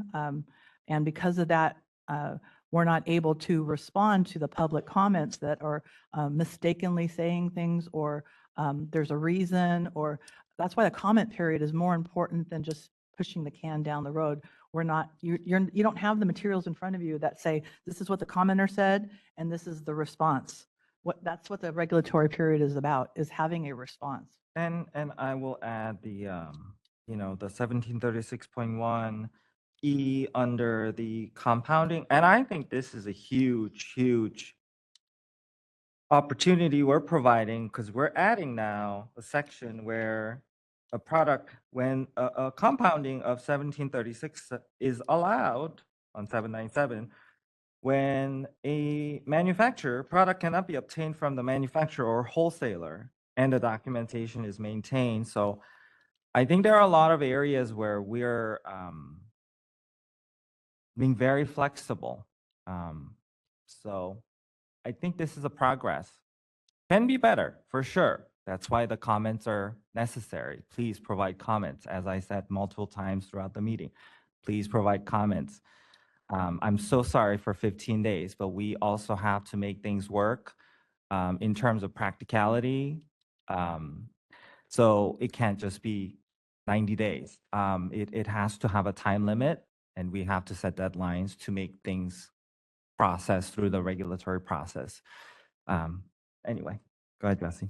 I have a few other comments. So referencing the immediate use and knowing that under California law, it's currently not allowable. I guess, what is the justification for limiting it to 24 hours? And I'll rather add than 3. what? So. What's that? Someone's not muted. And you're not muted, moderator. Ann. Just looking for clarification on where the 24 hours came from, rather than referencing the 797 standards. 797 does not allow any exceptions. That it's their immediate use provisions are different than the California standards, which are current standards, which is you have to show a cause and a reason that the patient it requires the immediate bypassing all the safety standards of compounding, an immediate process of compounding.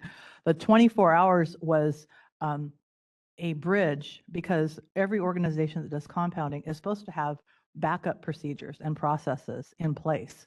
So that 24 hours is to allow them a time where they don't have to justify every patient. They can make everything for 24 hours under immediate use until they can transition into their backup processes. This was not to replace backup processes. Can I make a comment on that real quick? Just I'm glad, because I was going to put you on the spot, Renee. yeah, I mean, without reading the document explicitly, but the new version of USP 797 immediate use compounding actually did expand the ability to use immediate use compounding, and they also increased the BUD. So, I think in terms of kind of following what Song has said, is that I think personally, like that was one of the, we need the comments written, right, to enact on it. But I do think some clarity could be provided, and so there could be some possible suggestions based on the comments that will be submitted. Maybe for some clarity, and then maybe kind of follow up with Jesse. I'm not sure about the time, but I think there's maybe some opportunity for defining I kind of wrote some notes, but there they are. What does that mean when it doesn't meet the criteria? Because explicitly that could be a temperature range, like, anyway, so, do we need to know that? So I think there may be some opportunity there. I think there definitely is, actually. So, and the reporting also of what really needs to be reported, of like what do we define as like a equipment or facility issue versus, say, like a catastrophic downtime, which I think it's somewhat maybe implied, but I think there could be some discussion there. But the point taken is that it definitely allows for it when the current regulation, which, will be withdrawn, is none. So. Thank you. I think, let's see. I do actually want to just highlight the MDUCA reference from the veterinary board. Do we have more information as to why that was included in this? So to not specifically ask to that, but we have had comments during the comment period and during the hearing from both the veterinary board and from the Veterinary Medical Association. I think it's CVMA. They provided written comments, and we were able to work with them and make their adjustments. So we have been working with veterinarians. Okay. As a final note, I don't know if this is too much to ask of for staff, but as a non-compounding pharmacist, I think it would be helpful for me during the comment period to maybe see or have a way to highlight the sections of this proposed language that exceed current California law. That way I understand what's new essentially, and what is just restating what's currently in the regulations. I think that would be very helpful for me. Thank you, Jesse. Great point. Trevor? So I watched the previous hearing in full in this, and as a public member, I understand I'll probably have a different perspective in some ways. Just like pharmacists aren't compounding pharmacists will have different perspectives. The thing that has stood out with me, fully respecting the process that has taken us this far, is the unanimity of folks that are asking for significant changes. I haven't heard a single person from the regulated public or from the consumers public or general public speak out saying, for the most part, this is good, a couple changes here and there, and we'll pass it. That gives me significant concern. Hearing from stakeholders such as University of California, CMA, that it makes me feel that if we continue to move forward in this, and I hear the thought process behind, okay, we'll go to public comment period and then we can have a more thorough back and forth. But then I think to the process that we've already had, which again, multi-year long. And so my fear is if we have almost unanimity of folks saying that there are significant changes that this should go back to committee to be fixed, and we're moving along a very tight timeline, that we could potentially still get to the end of this with 100% unanimity opposed to it. And that concerns me significantly. It would have been, if we had heard, I feel like I would be, if we at least had some folks from either the regulated public or from the public in general, or from consumers saying, listen, this is the other side. But I'm just very moved by the fact that it has been unanimous. And I obviously, being a public member, I fully admit my lack of expertise, and the reason I'm appointed is because of my own unique perspective to balance that out, to make sure we're serving consumers. And so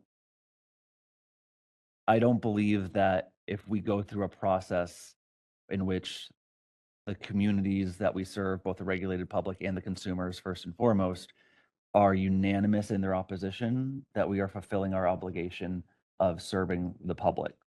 And so that is the significance, in addition to all the technicalities that we have. And so that's why what I am planning on doing as of right now would be to vote no on moving this forward and to send this back to committee.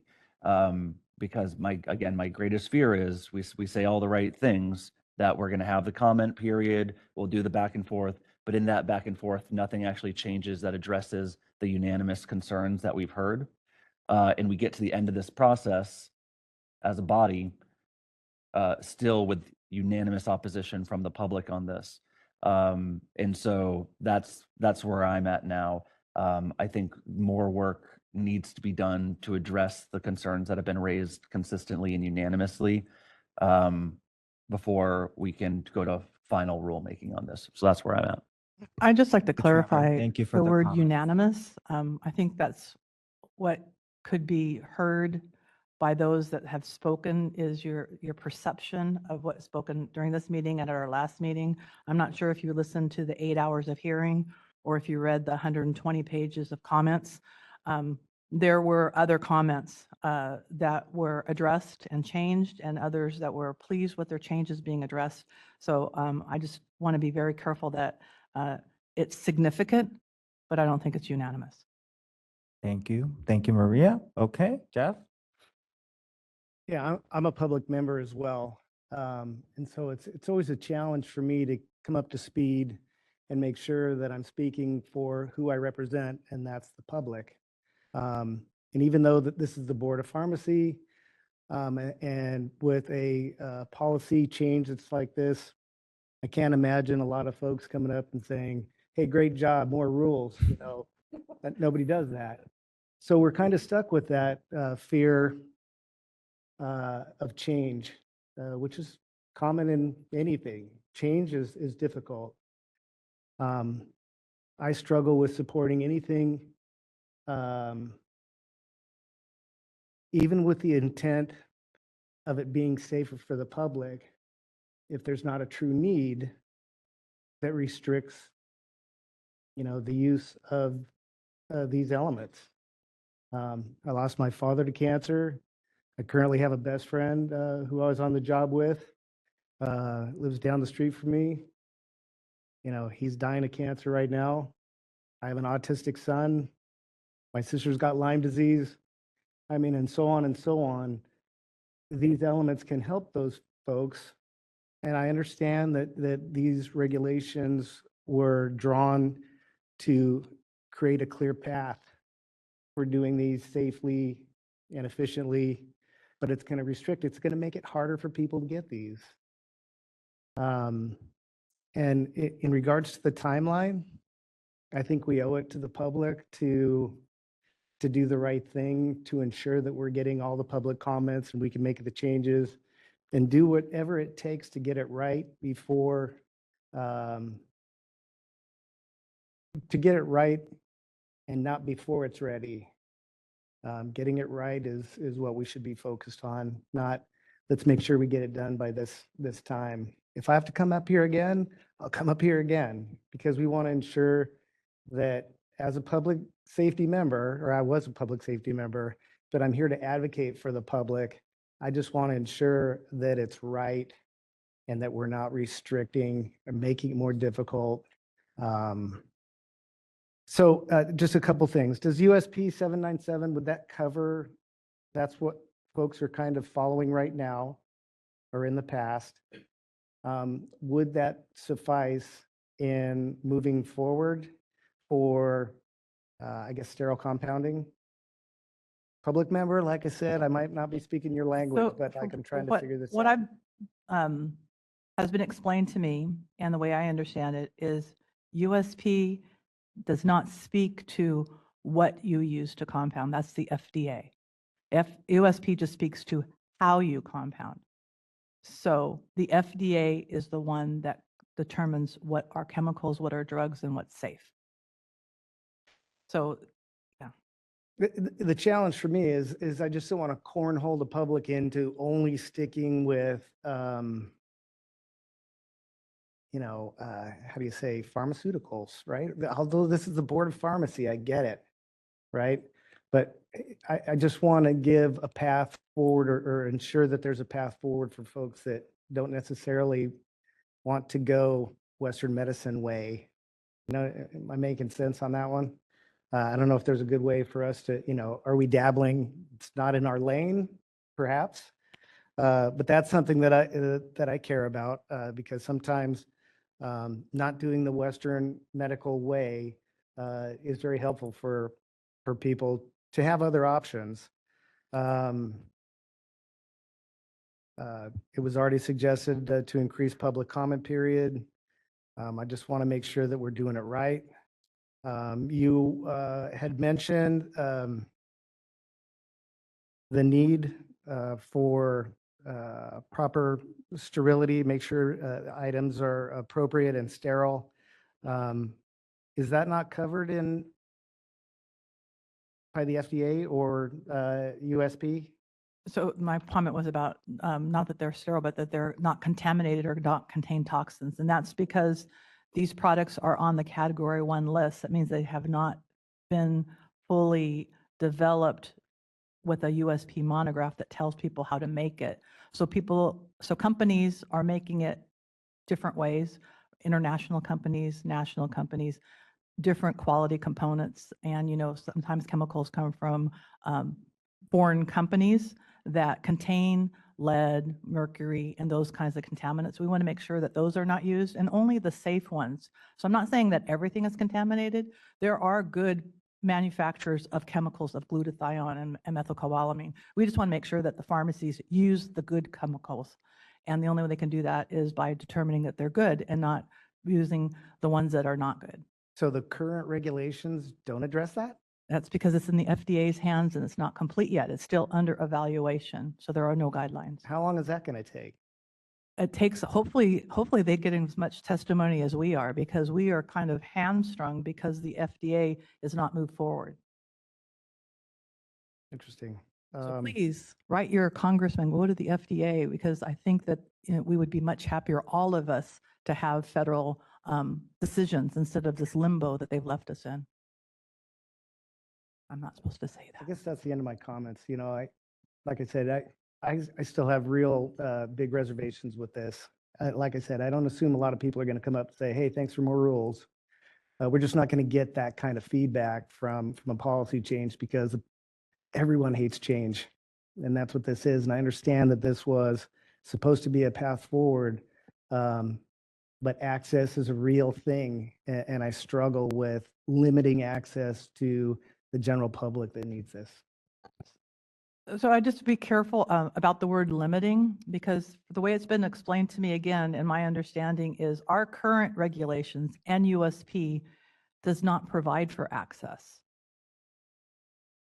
There's nothing out there except the FDA has some guidelines about that they have some guidelines, but they have not made any final determinations. So our current regulations do not allow access. We're trying to allow access in a safe manner and making it very clear instead of leaving it gray and open. So that's why there's confusion, because there is no clear guidelines. And so we're trying to provide clear guidelines, not to stop it, but to make sure that you use safe product. There are, if you just Google FDA and glutathione, wow, you'd be very surprised. It's the opposite end of the discussion of scary stuff. I'm just gonna add, nobody's here to kick me under the table, so I'm gonna say it. Look, like, I know these comments are very, I don't want to say adverse. It's very concerning, right? And we should be concerned. We should take it very seriously now. But I also want to say that what I think is in front of us is a clear way for someone to do something. The before this, it's gray. That's the problem. It's been very gray for a long time. And I would argue, actually, if you look at the FDA's guidance documents, it's actually more the other side, more that they cannot. But this, we're actually taking a very bold step in trying to allow a path forward so that they can make these compounds that I feel are very important to people to have, very, very seriously, that I feel they have to have access. And just to dug up the history, when this was brought up, like in 2020, I was one of the people that I wanted to make sure that the board allows these chemicals to be accessible to people. And finally, we're here. This will make a path forward. That is something that a pharmacies can follow to make that. And so that's why I think this is a step forward. And I am not trying to rush. I'm not trying to cut time. I think that my point more so was that it's a process. And if we want to lengthen the time, if that's all we want to ask, I am open for it. But I just need commitment. Everybody's going to be willing to come up here. So I'm open for it. So that part, totally okay. But I think in just terms of this, those two compounds that are constantly brought up, this will, I believe, this will make it so that it's possible for people to actually make these compounds, and that it is a path forward, not the world we were. And the world we were is many layers with USP, FDA, our current regulation. All these are very murky, and this is, I think, clear. So that's the point I want to make sure that I say it on the record. How do all the other states do this? If we're the only state that's doing it, are we really the only ones that are paying attention to this? And all the other states are just like looking the other way? It's a great point, Jeff. I'm sure you don't have the answer for all the other states. I'm gonna let Ann address this because I know it's a good question, and I think it's important that, go ahead, Ann. I think that just because some other states let it happen, is that really okay? I don't know. Because we are California in the end, and we do we've always had the highest standards in terms of sterile compounding for many, many years, and there's no dispute about that. So I would say that historically, that's the starting point. And I'm going to say this too. Look, if we reduce standards, we, unfortunately, are the ones responsible if things go wrong. I know there's a lot of talk about changing standards, reducing standards, getting rid of regulations, but unfortunately, when or if things go wrong, we are held responsible. And that is the consequences I take very seriously, and which is why I am supporting pushing this forward, because ambiguity is what we're trying to avoid, but also we must ensure that our responsibility is safety of these products. And we have to do our best to try to preserve that safety. And, unfortunately, if things go wrong, we will be responsible. And I just want to be mindful that unclear regulation, we're responsible. And unsafe products with endotoxins that are being injected into patients, it will be our responsibility, unfortunately, or fortunately, that's what we are called upon here. So we just have to be mindful of that. I'll go to KK, then I'll go to you, Trevor. Go ahead, KK. So I'm not sure if I'm reading your mind or you're reading my notes, but exactly what I was gonna say, that I think somebody mentioned that people who were exposed to these chemicals, people who were gone through chemotherapy or cancer treatments of other kinds, they have a higher risk tolerance, which is true for an individual level, but as an institution, especially regulatory one, I think the institutional risk tolerance will be much lower, as you just mentioned. So I agree with a lot of discussions. I agree with many of the both sides of the arguments. I agree that we are trying to ensure purity. We are also providing some clarity with regards to the access. Also some surety of the process.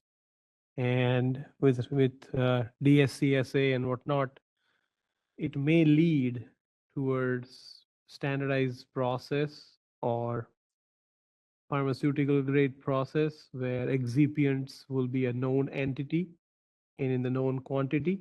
So I think it may lead towards that, as Maria Serpa said, the FDA may speed up the process or provide more regulation, but in absence of that,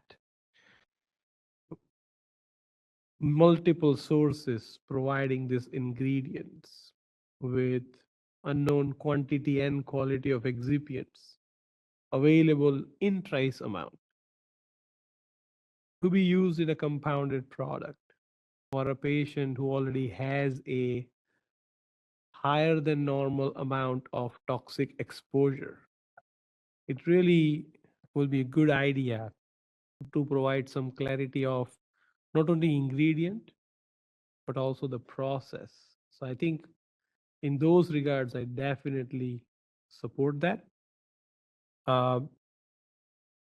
Also, it is also providing some good clarity about channels of access, that 24-hour regulation or somebody other than pharmacy and whatnot. I think that addresses, so, in overall, purity, clarity, surety of ingredients, channels to access. I think it addresses some really high points that we want to address. And as an institution, our risk tolerance definitely will be on. We will always gonna side on the cautious side. We're gonna err on the cautious side.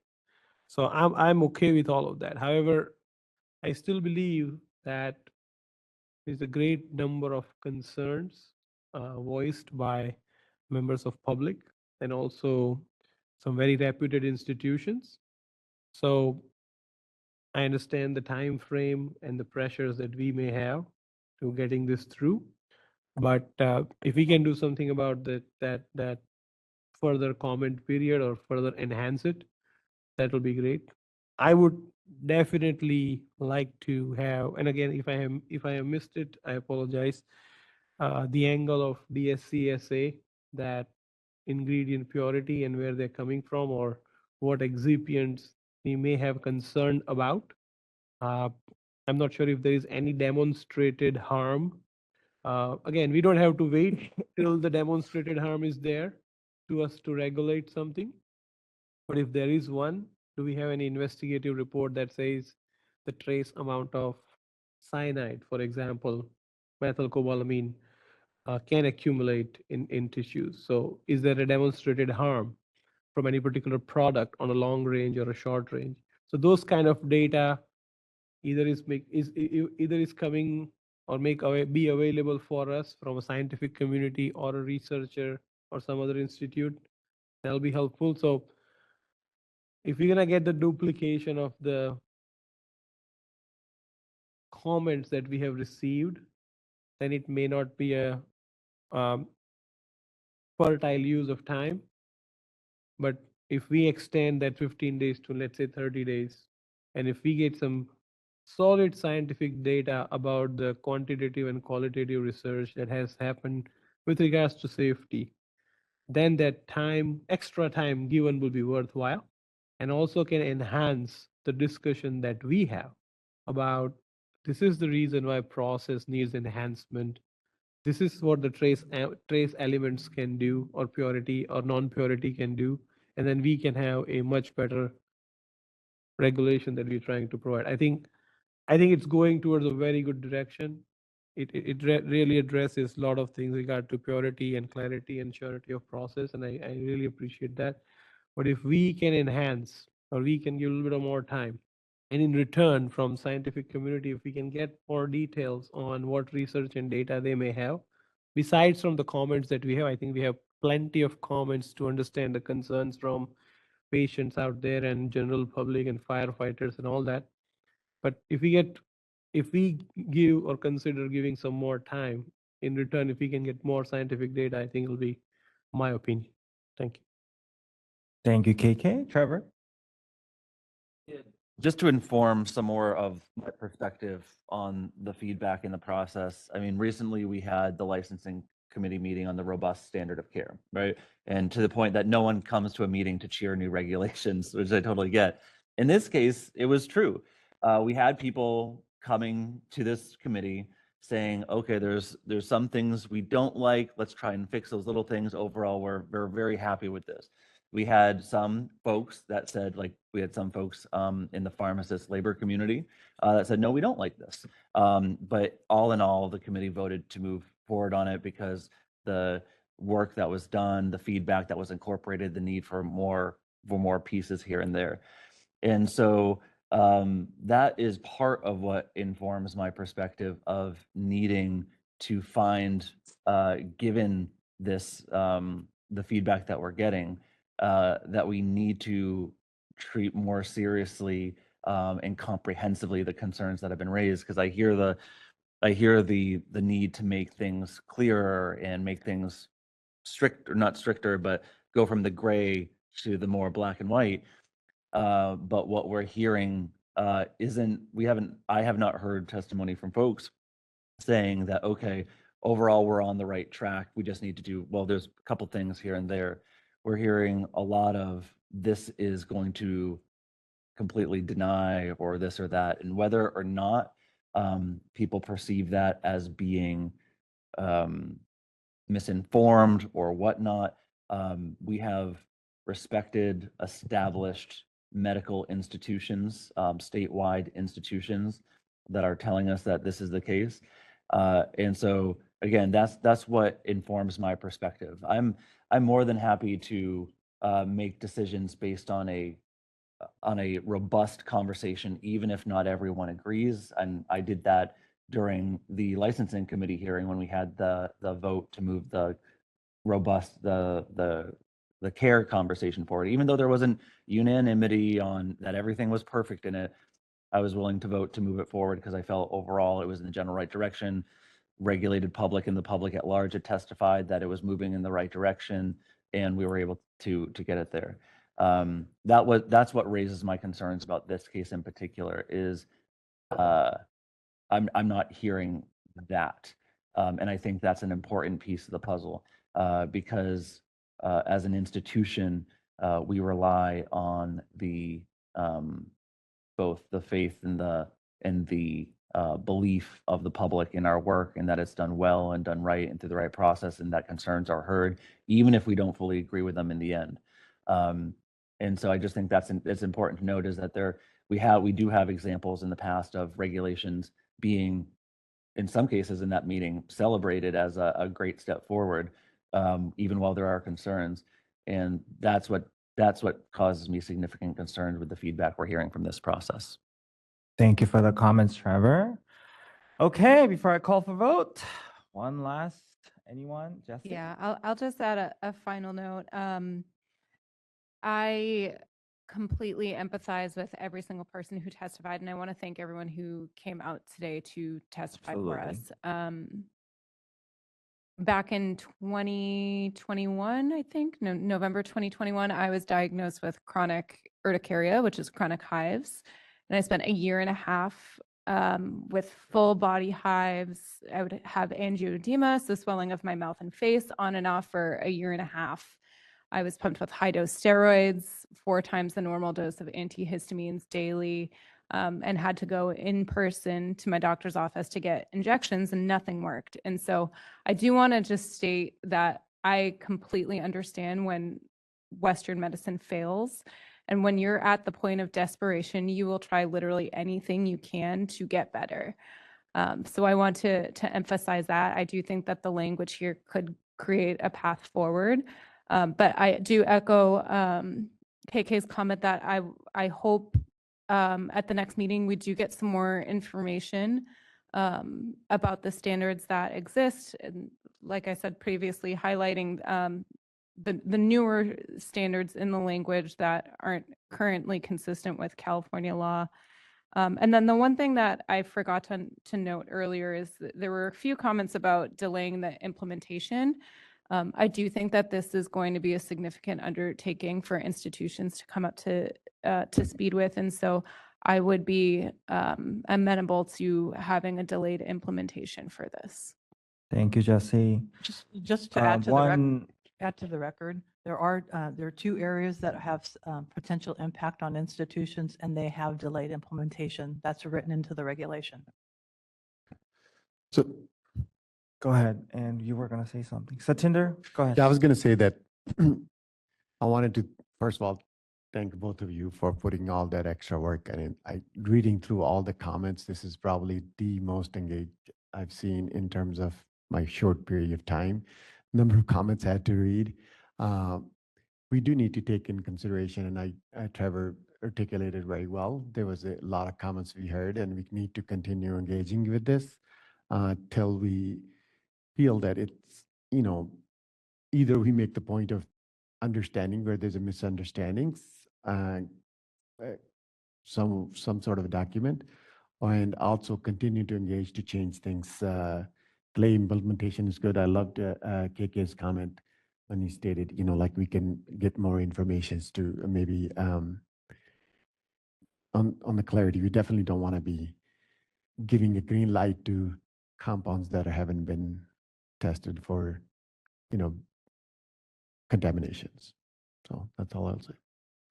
Thank you, Satinder. Also, just reminder that we do currently have our policy statement with the enforcement discretion, and that's purposely have no time limit. And so that is still out there. Okay. President, I'm Nicole, sorry. yes, Nicole, go ahead. can I Yes. jump in? Wanted to second what Jesse said, and thank you, Jesse, for sharing. That's always It's not a brave HIPAA to share. violation if you volunteer yourself, so it's okay. Exactly. Just wanted to echo what Jesse said about it would be super helpful to have something that we could understand, like what this changes versus where we are now, because that's part of like I struggle with that piece. That was part of what I was asking in the beginning. So I know that's a lot of work, or it could be a quick one pager, like what does this get us? What does it take away? Sort of because it's a very long document and it's hard to get like a concise answer at the end. And just wanted to also clarify, I'm not advocating for letting people take things that are unsafe. I just don't want us to set a burden where the over 500,000 people in our state that have ME/CFS, that's not counting everyone with Lyme, that's not counting all the firefighters, that's over 500,000, don't have access to the same things that people in other states would have. So that's what I'm trying to say. We want to be safe, but we don't want to take something away that you could get if you lived somewhere else, or force our patients to try to go somewhere else where they then maybe aren't meeting the same standards. So that's where I hope we can come to a consensus. Can I ask too, because I'm not clear on this, what happens if we don't pass this? Where are we at without it? We are back to a point where there's no path for these drugs, where all of these problems that people are bringing up are worse than they are today? Well, before I or we're at USP. I didn't go to that's law just I don't school, so understand. before I pretend to be an attorney today, I will Sure. pass this on to our Council Noreen. I can tell you broadly that the confusion would now getting worse because USB 797 became effective November of 2023. The regulations that's been in the books that we are repealing would still be in the books, and those two are not matching, right? So anyway, Noreen? Thank you, Dr. O. I'm not entirely sure what the exact question is because it's rather multi-layered. If the board does not pass the motion that is in front of it now, it depends on whether or not there's an alternate motion. I think Nicole's more point is what if we don't do anything, right, Nicole? Is that more of your question? Okay. Like, do nothing. Do nothing, Congress, do nothing. Like, If you do nothing, I think it does leave room for confusion about what even the USP standards are that apply. Clearly, some of them are mandatory and some of them are discretionary. So I think even at that level, you leave some room open for confusion to the public. Is there something more, if there's something more specific about what the result is from the board not acting, So I guess what I'm trying. there's probably a multi-layer there of what the consequences might be. Yeah, so I guess my question is, if we pass this today, we open another comment period, but we still have time to come back to this. Nothing is changing if we pass oh, this absolutely. today. What I We're was just gonna going say, to a comment. absolutely. What I was gonna say, my final comment, if this regulation was gonna become a tax, I wouldn't be able to support this tax today, but I know that the processes needs to be made. And to make that process, that the comment period is an opportunity for people to provide their comments in an official regulatory records so that we can consider it. There are much improvements that I think needs to be made in here. I feel that way, but I think that that just to address your question, yeah, this is not a final step in any way or form. This is a step. Hopefully that answers your question, Nicole. Yeah. Isn't it challenging to vote on something though that's not ready? But that's the beauty of the regulatory process. I mean, we're never going to get anything right at the first try, right? So, I mean, it's the regulatory process has always been you are voting for something with the assumption that it can be progressed. Because that's why today the motion is to put a comment period. If we were not putting a comment period, motion would be to adopt, right? That's when you feel like you got it. Nobody can be 100% confident in the text of what's in front of us, and that's why we're putting a comment period, right? So if the motion was not for comment period, that's a different motion, and if that's the motion, then that's when you feel more confident in the text is ready to be the regulation of our state. But the motion at hand is to open up for more comment period. So it's a little different. Nothing is, it's nuanced, but yeah. It's really challenging because we can't talk about this stuff offline, right? We have to be here. So a lot of the very simple questions that people that are not compounding pharmacists or don't know the process have to go through this, feel sorry for the public to have to listen to it all the time. But I guess my question is, I need that motion read and maybe even clarified. If somebody could read that back, that'd be fantastic. Can we make that happen?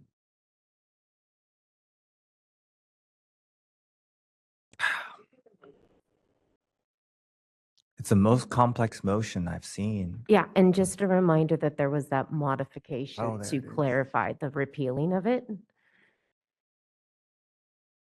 So, do you want me to read it? Go ahead and read it, Anne. Okay. Okay, while that's happening, all right, any other comments before we go for vote?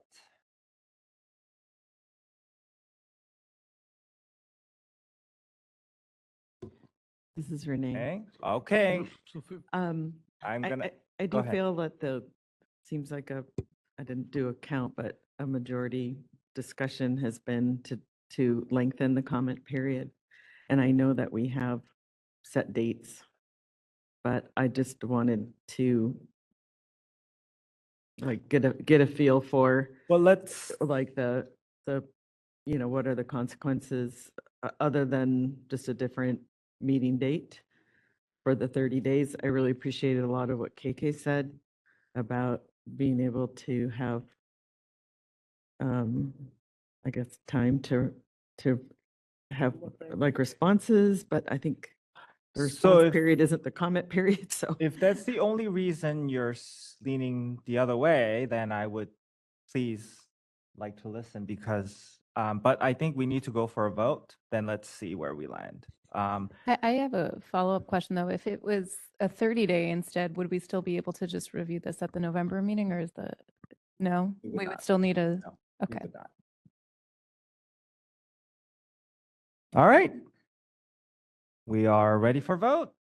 Okay, So, go ahead, KK. sorry, last question. So if you need, or if you're requesting a period greater than 15 days, what would we know then? Right? If that's the only thing, then if you can let us know, that would be great, because if then we need to amend in motion, right? So, but this motion is 15-day.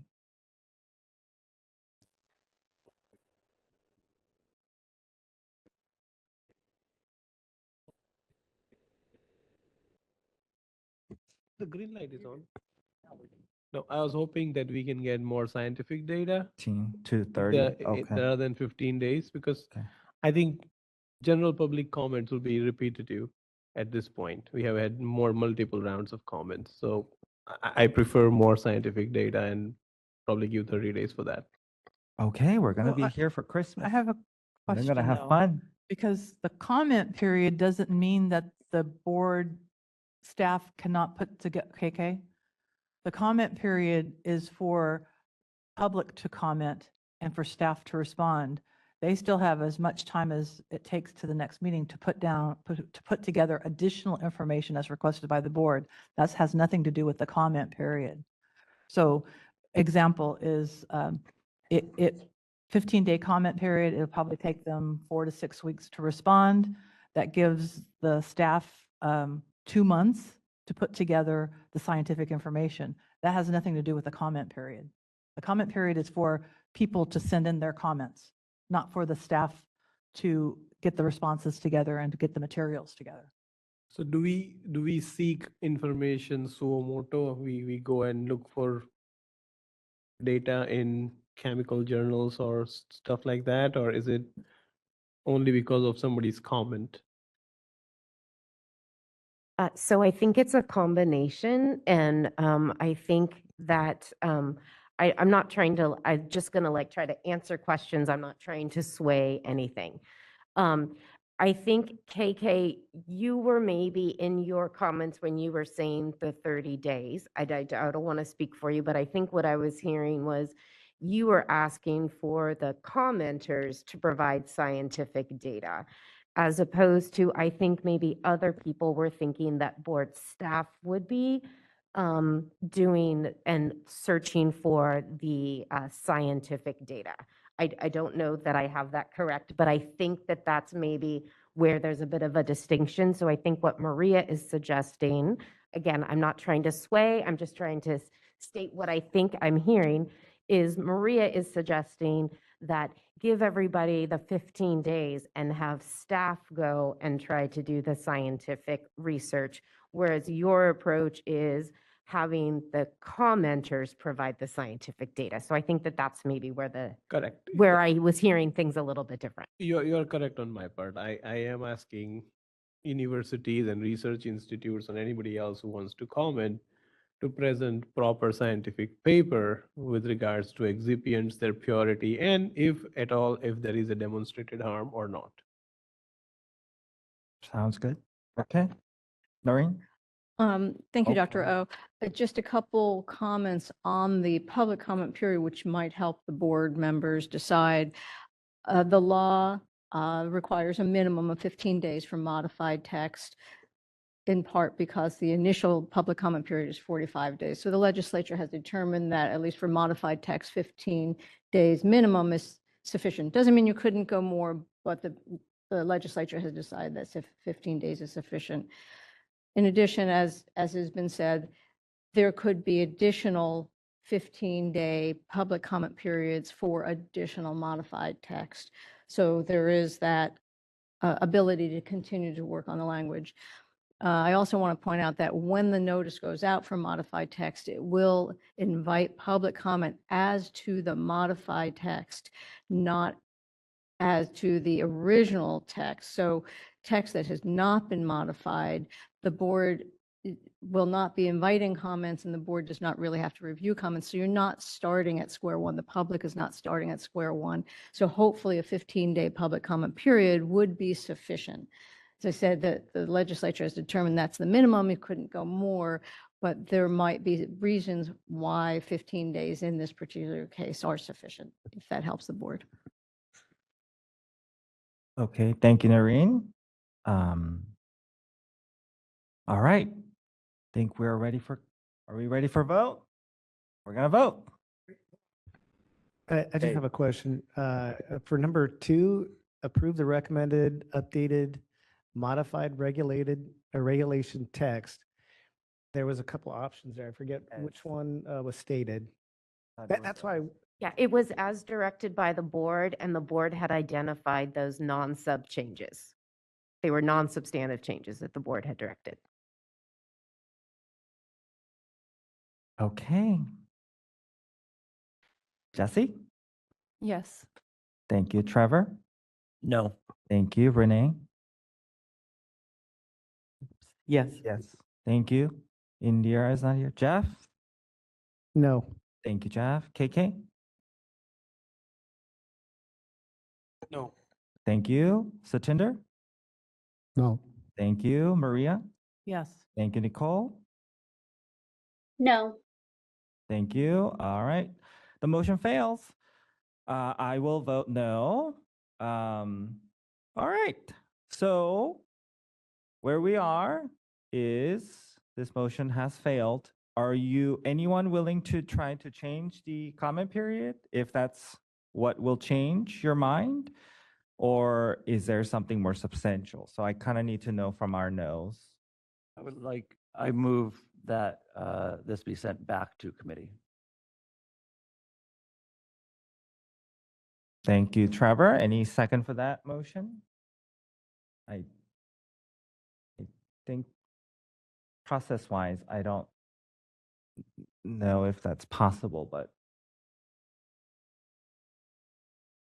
Can I make a comment on that? yes, or- go ahead, Jasmine. I would just say, I think a lot of the confusion and a lot of the thorough discussion has actually happened with the full board present. And so that's part of the reason why I wouldn't necessarily send it back to committee. Yeah, I think no. there's just a lot of different perspective at this point with the full board present. I think, yeah, unfortunately, I think just the process-wise, I don't know how we would be able to, I mean, I think it just would not be possible for us to send it back to the committee, just the process-wise. So anyway, seeking second? No second? Okay, any other motion?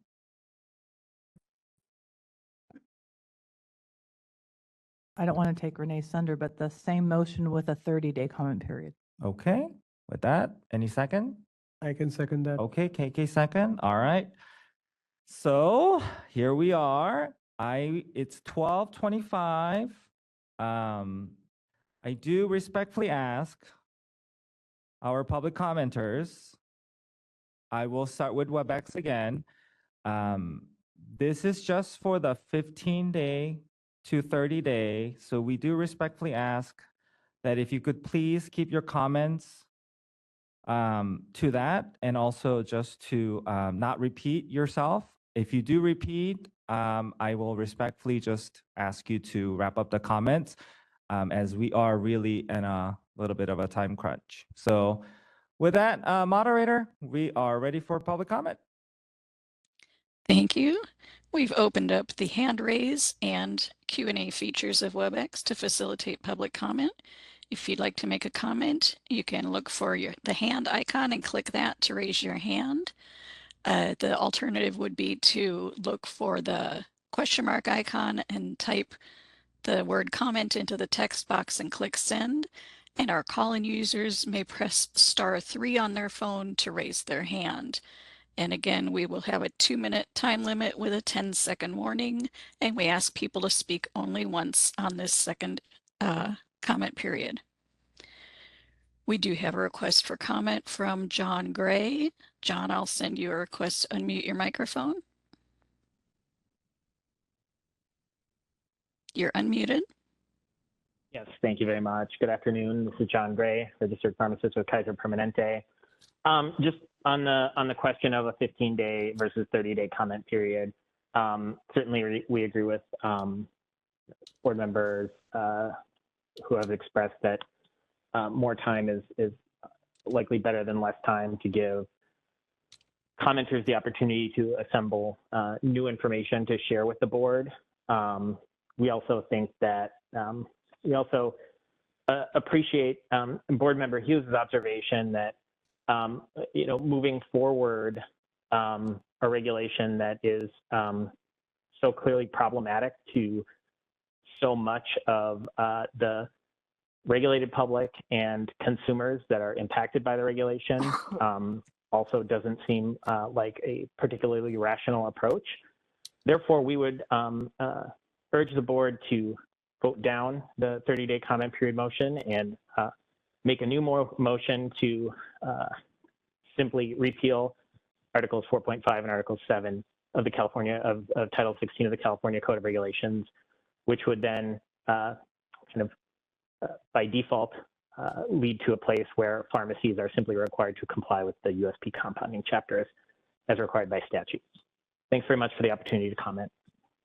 Thanks for the comments, Dr. Gray.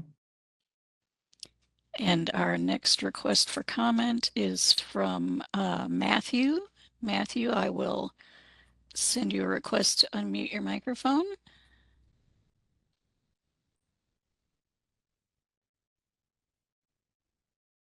I just wanted to say, over the last 3 weeks, I have spent my time calling through the 839 sterile compounding licenses that are active in the state of California, trying to find the sterile compounded drugs I need for my IV clinic here in Orange County. And I found, discounting all of the hospital systems, universities, and the clinics that only deal with home health, I found one clinic out of Tennessee that was able to compound the drugs that I needed. And I'd be curious, and the resounding reputation that we have in the great state of California is dealing with us is a nightmare. And the states that do make the drugs that I have don't ship to us. And I'd just be curious if us being known as the most scrutinized state and the highest restrictions, has anybody ever reached out to some of these pharmacy boards at our neighboring states like Nevada and Arizona and just asked, is our scrutiny numbers compared? Are we really stopping people from getting hurt compared to the numbers of these other states where it's easier to do business? I would just ask, look at yourselves. Look within. Has anybody ever contacted our fellow state boards to collaborate and ask what they're doing to compare? Is what we're doing here as an organization really protecting the patients, or is it just self-serving? Thank you for your time. Thank you for the comments. And our next user or next commenter is calling user 7 from the 209 area code. I'll send you a request to unmute and you will press *6 to unmute yourself. You're unmuted. You can go ahead, but we're not hearing you yet. I apologize. I had mute on my phone as well. Thank This you. is Marie Cotman from Pacific Compounding Pharmacy in Stockton. Thank you for the opportunity to speak again. The 30 days is better than 15, but it does not allow you nor the public to continue discussion of all the other unresolved issues that remain from the initial text, because we will be limited to only discussing the modified text. Again, I urge the board to reject the motion that is on the table and instead consider a new motion that repeals the old compounding regulations only and allow your existing CCNR Article 17, Section 4126.8, titled Compounding Consistent with the United States Pharmacopoeia, to stand as the regulating law. Thank you. Thank you for the comments. And our next request for comment is from L. Siebert. L, I'm sending you a request to unmute. Hello, and thank you for hearing our comments today. I have heard multiple board members reference comments by patients like me, and I do appreciate it. I'd like to echo a proposal that was shared in the July 31st meeting to assemble a stakeholder task force that can weigh in on these regulations, comprising of compounding pharmacists, patients like myself, and community organizers, as well as representatives from actual compounding pharmacies in the state of California. We know firsthand how these regulations are expected to impact us, and I think that this expertise is currently missing from the regulatory process and should be respected, valued, and incorporated. Thank you. Thank you for the comments. Thank you. And our next request for comment is from Crystal Frost. Crystal, I'm sending you a request to unmute.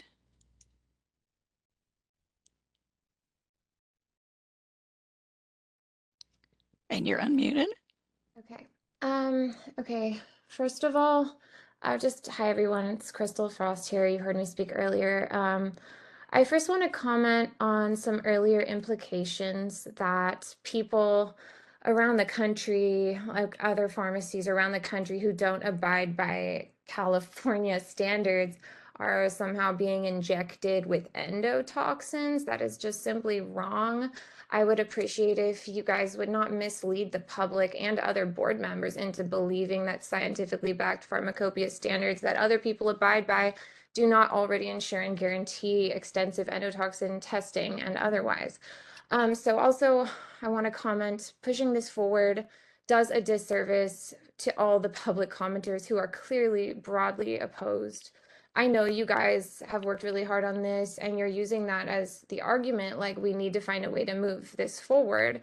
But this is the wrong way to look at your position of power. If you push this forward, whether it's a 15-day comment or a 30-day comment, you are moving along something that is broadly opposed, and you are toying with people's lives here. If people depend on these treatments, this will affect hundreds of thousands of people. Please, I ask on behalf of everyone who have signed the petition on Stop the BOP, please make a motion to send this back to committee, and please adopt U.S. Pharmacopoeia Chapter 797. Thank you so much. Thanks for the comments. And our next request for comment is from Melanie Horn. Melanie, I'm going to send you a request to unmute. You're unmuted. Thank you for the opportunity to speak prior to your motion.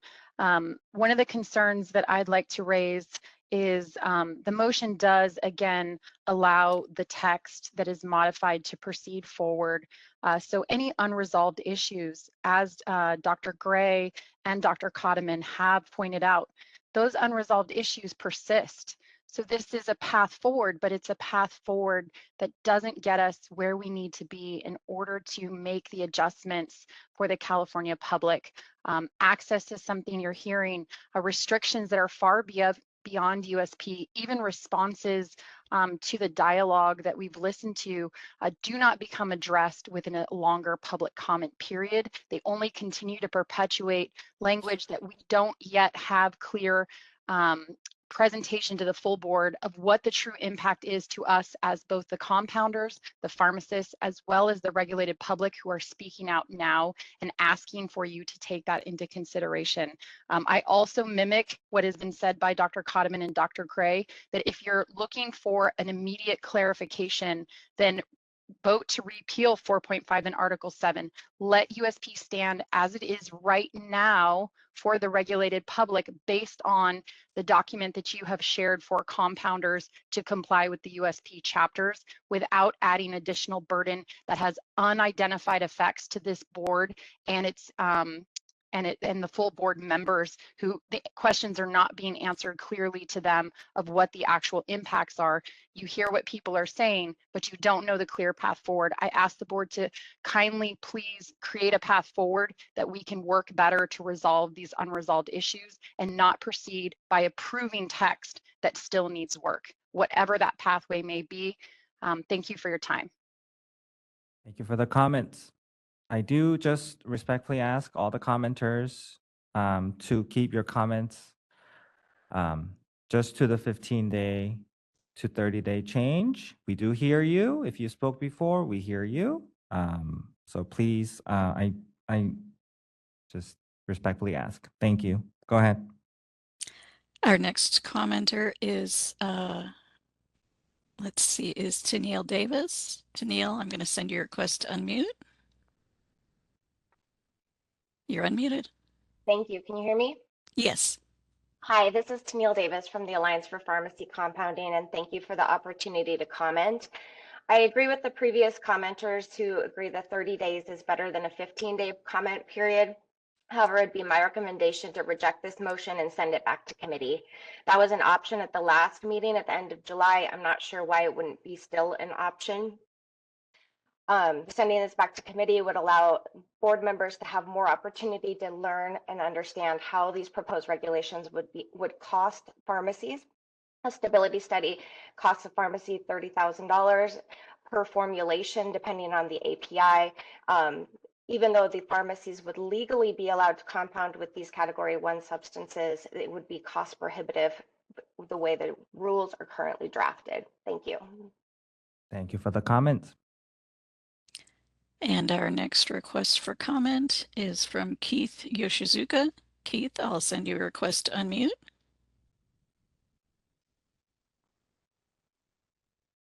You're unmuted. Zuka. I wanted to respond to a comment made earlier by Matthew, where he was asking, has California's regulations regarding restricting compounders from out of state coming into California, has it made a difference? And the answer to that is yes. 10 years before the New England Compounding Center debacle, in which over 100 people had died from contaminated drug and resulting in meningitis. There was a case in Walnut Creek, California, Doc's Pharmacy, in which a similar steroid had been contaminated and caused the death of 4 people. That's when the California Board of Pharmacy took action in response to that and promulgated all the existing sterile compounding regulations and required licensing of out-of-state compounders shipping product into California. So of those more than 100 people that died from that product, none of the product was shipped into California. They weren't allowed. So yes, the California increased standards have made a difference. It's prevented some of the contaminated product from making its way into California. Thank you. Thank you for the comments. And our next request for comment is from Andre Peters. Andre, I'm going to send you a request to unmute. You're unmuted. Okay. Yep. As it relates to the vote on extension of 15 to 30 days, I think I would comment that it well, I would disagree with that.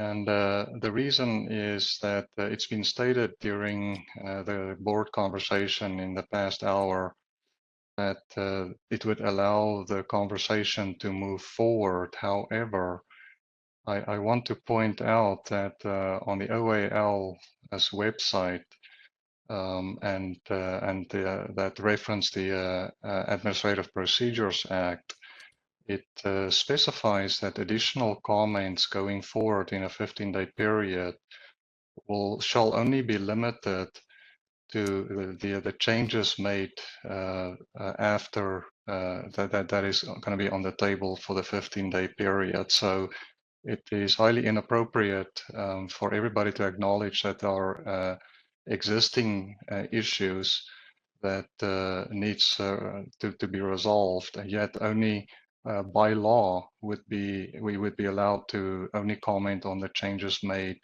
on the document before us today. I agree with others that we should be repealing the existing regulations and follow only USP that is in the statutes. So I would ask the board to please take this under serious consideration, because things are not as it's been stated it would be going forward. Thank you very much for the opportunity to comment. Thank you for the comments. And our next request for comment is from Anissa Seha. Anissa, I'll be sending you a request to unmute. You're unmuted. This is Dr. Seha. I just wanted to comment about changing from 15 days to 30 days, although I do believe that that would provide a little bit more time for people to get a little bit more educated about some of the research out there. I am going to challenge the notion that the public should be providing evidence to the board. I kind of feel that part of it should be the opposite, that, you know, the board should try to convince us that their decisions and their regulations are based on evidence. One of the members made a comment earlier that there was, you know, endotoxins in the glutathione, and after quick research, I found that that was actually a case in South Wales, Australia. I could find about 5 different research articles from the United States specifically, and most of those were around compounded steroids and things of that nature from different compounding pharmacies or even hospital systems. And so that misinformation is very misleading. And so although I do believe that it's all of our responsibilities to be educated and look at the evidence, from what I've been able to find, it is pretty safe and efficacious, and there aren't very many cases. You know, the 7 people who were linked to the endotoxin, of course, that's, you know, we want to try to mitigate those things, but that wasn't even in our country. So I'm not sure why that's necessarily relevant in this case. Seems that glutathione specifically is kind of being attacked with no real evidence behind that. And so while we can present some evidence as members of the public who are trying to preserve these compounded medications, I also ask if there is 10 some way seconds. for you to provide evidence for us for your proposed regulations as well. Thanks for the comments. And the next comment is from calling user 18 from the 916 area code. I'll be sending you a request to unmute, and you can press *6 to unmute yourself.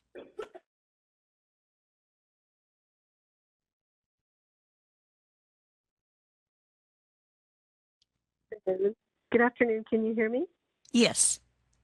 Yes. Good afternoon. Yeah, this is Sandy from Placer County. I'm a California resident, and I am addressing the motion as read, as stated, to increase from 15 to 30 days. I believe this motion should be opposed for the many reasons that have been cited by many of the previous commentators, especially number 3, who actually referenced existing regulations that are sufficient. I would also like to comment on commentator number 2, who offered some good suggestions about looking at other states and collaborating with the other states. So I would ask for everyone to oppose the motion and send it back to committee. It needs to be reread, restructured, or even just killed. Okay, thank you. Thank you for the comments. And our next request for comment is from Council Member Marjorie Morgenstern. Marjorie, I'm going to send you a request to unmute. Hi, this is Marjorie Morgenstern, and I just wanted to say, of course, 30 days would be better than 15 days for comment, but please listen better and please respect the public's wishes to send the regulations back to committee. And I think you really need to start listening to some members of your board that would like to do the same thing. Thank you for listening. Thank you for the comments. And our next request for comment is from Paul Hennessy. Paul, I will send you a request to unmute. Previous Sorry, can you hear me? Yes. I'd like to echo the previous comments and state that this current motion should be opposed and sent back to the committee. Thank you. Thank you for the comments. And there is no further request for comment. Shall I close the public comment feed or on WebEx? Shall I close that feature in WebEx? Yes, please. Thank you, Anne. You're welcome.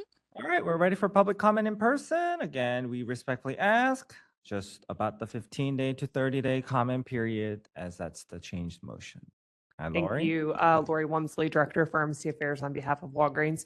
I would like to echo the sentiments of the prior commenters that were online. I would urge you to deny the motion, to turn down the motion and move back to Trevor's prior suggestion. I do not believe that it's going to accomplish what you want with your current motion. There are still a number of unresolved things that were not addressed in the very first 45-day comment period, and I don't think that this is going to accomplish what you wanted to do. I do think that Board Member Crowley made some really good points that these discussions at the full board, I think, are really help the full board to understand it. So perhaps it's not even to send it back to committee, but maybe it's a special meeting, a special day-long meeting that the board can hear from members of the public. And if it needs to be 2 days, it needs to be 2 days. But perhaps that's an option for you as well. Thank you. Thank you for the comments, Lori.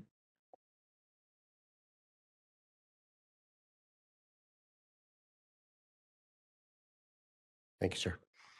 Just 10 sentences.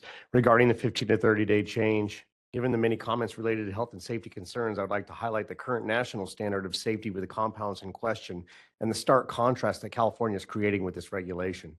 With so many chemicals, drugs, and supplements related to health enhancement and or treatment of conditions, it would seem obvious that if there was an issue, the issue would be clear, and yet it appears that this scrutiny is creating an issue where an issue does not exist, and evidence from the government, in this case, the government entity, would be prudent. I believe if something is true, then it's going to be universal, and universally, the public does not agree with this regulation. Universally, there does not appear to be an issue worth expressing so much energy, but the energy expression in the scenario and the effort, it seems somehow self-serving and not public-serving. Thank you, though, for the hard work that you continually do to protect me and my loved ones. But in this case, please allow me to express this simple right. It's my body and my choice.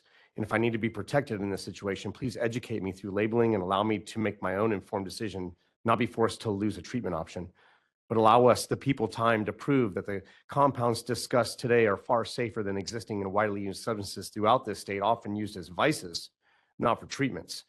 As a single individual, and also as a person who's had many conversations with others that agree, I'm having trouble finding or focusing on the true motivation of this regulation without clear sources of evidence thereof. We simply need more time, and I believe the committee would serve this issue well. Thank you so much. Thank you for the comments.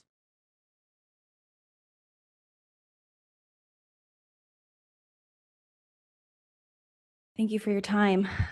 The reason given for so aggressively pushing this forward, even with a 30-day comment period, is fear of contamination or toxins in the product. For one, following the USP standard does account for that. Two, just like any other product allowed on the market for adult Americans that may pose risk, I can be informed of the risk and be allowed to make my own choice. As a free-thinking human being, I can conduct my own risk-benefit analysis based on my own situation and decide for myself. My body, my choice. What you are proposing is egregious government oversight. I would like to see a motion that doesn't just extend the comment period on the existing convoluted and wholly unready text. Stop sending this back. You don't need public comments to clean up the language. The language already exists in the form of the USP standard, which is what every single other state follows without issue. If an issue arises, then let's go through this process and we will happily come alongside with you in that process. The board is creating a policy that doesn't need to exist. Even members of the board are questioning this. What is the motivation? If it doesn't feel right, it's not right. Please listen to your gut. This is not a path forward if the path forward is so prohibitive that it is essentially eliminating access, and it is. I refute the labeling of my comments and the comments of my brothers and sisters as misguided, as if we don't know what we're talking about when we are the ones being affected by this decision. Don't think we haven't done our research. Allow Californians to make their own health decisions. Respectfully, what Chair Serpa is touting as confusion and gray in the standards is purposeful allowances for doctors, pharmacists, and patients, giving them room to address their own individual needs. You've been stuck on the FDA when I can go to any pharmacy in the United States and purchase any vitamin or supplement that I want, not regulated by the FDA. And yes, the FDA does have an interim policy that addresses and allows for the use we're asking for. The USP regulation does account for safety and sterility of the sterile compounding, despite what you may have been led to believe. It's coming off like you're more concerned about protecting the board than you are about serving the public. That you might be more concerned about not changing your meeting schedule than you are about my health. I'll remind you again of the mission statement and purpose of your board for which you seem to be for the straying. comments. We have to move Thank on you. because of fairness to everyone who's making comments. Again, I do ask you, please respectfully to the 15-day to 30-day comments, as we've heard you very loud and clear. Yeah, I mean, I think we're all in agreement here, which is like 30 is better than 15. That's obvious. But what good is that when the byproduct, the ultimate reality is that we have lost access to this treatment, period, full stop. That's not debatable. And we're trying to, I feel like we're being bulldozed yet again into like, la, la, la, la, just keep moving. We got a schedule to keep. It's like, their lives are on the line. President O, I am so disappointed in you. You said, you admitted, it felt like an admission that like, well, we got to look out for ourselves. We got to protect ourselves because it's on us. The liability is here. How about we protect them? Dr. O, are you kidding? You'd rather protect yourself than the people that are swearing their lives to protect us? I reject that. You know, what's really fascinating is that every single public comment and every single comment from the board member, not one has been made that would not be solved by two steps. One, take it back to committee. Two, adopt USP. It'd be awesome. It'd be a short day. You can break early. Like, do it. Go for it. All the cool kids are doing, like, we're not better than everyone else, right? Like, I love California, I'm fourth generation. We're awesome. I'm with you. But there's no evidence. If you came to us and said, hey, here's a concern, and you were backed up by other stakeholders, you were like, you guys are doing the right thing. It's a hard thing, but keep going. It's necessary. It's a long time coming. Where is that? We haven't heard a word of that. There's no evidence. I think y'all are talking about the Letco InfuServe issue with the endotoxins. That would have been 10 solved if they had seconds. followed USP. That was one pharmacy that acted poorly and was appropriately punished. That's not everyone else. No one else End made of that time. mistake, and we're being punished for it. Thank you for the comments. Thank you.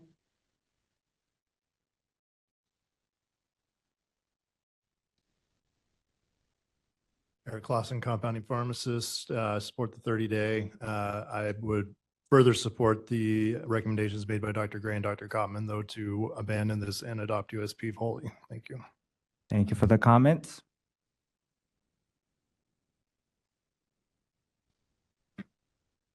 Mr. Chair, members, Monica Miller on behalf of the California Naturopathic Doctors Association. While we would agree 30 is better than 15, we still go back to USP. It just makes more sense.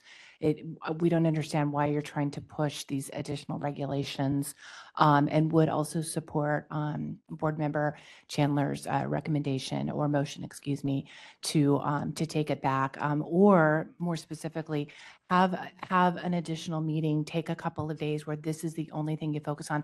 Other boards do it pretty regularly when it's something that is very sensitive and very important. I monitor a lot of boards under the DCA, and I see them do it not incredibly often because it doesn't, it's something that only necessitates when it's really important. But I believe that this is so important that it would make sense for all of you. And we appreciate your time that you give to this board, but take that little extra bit of time and have a full board discussion where this is the only focus, whether it's a day or 2 days. So that would be our recommendation. And thank you again for your time. Thank you for the comments.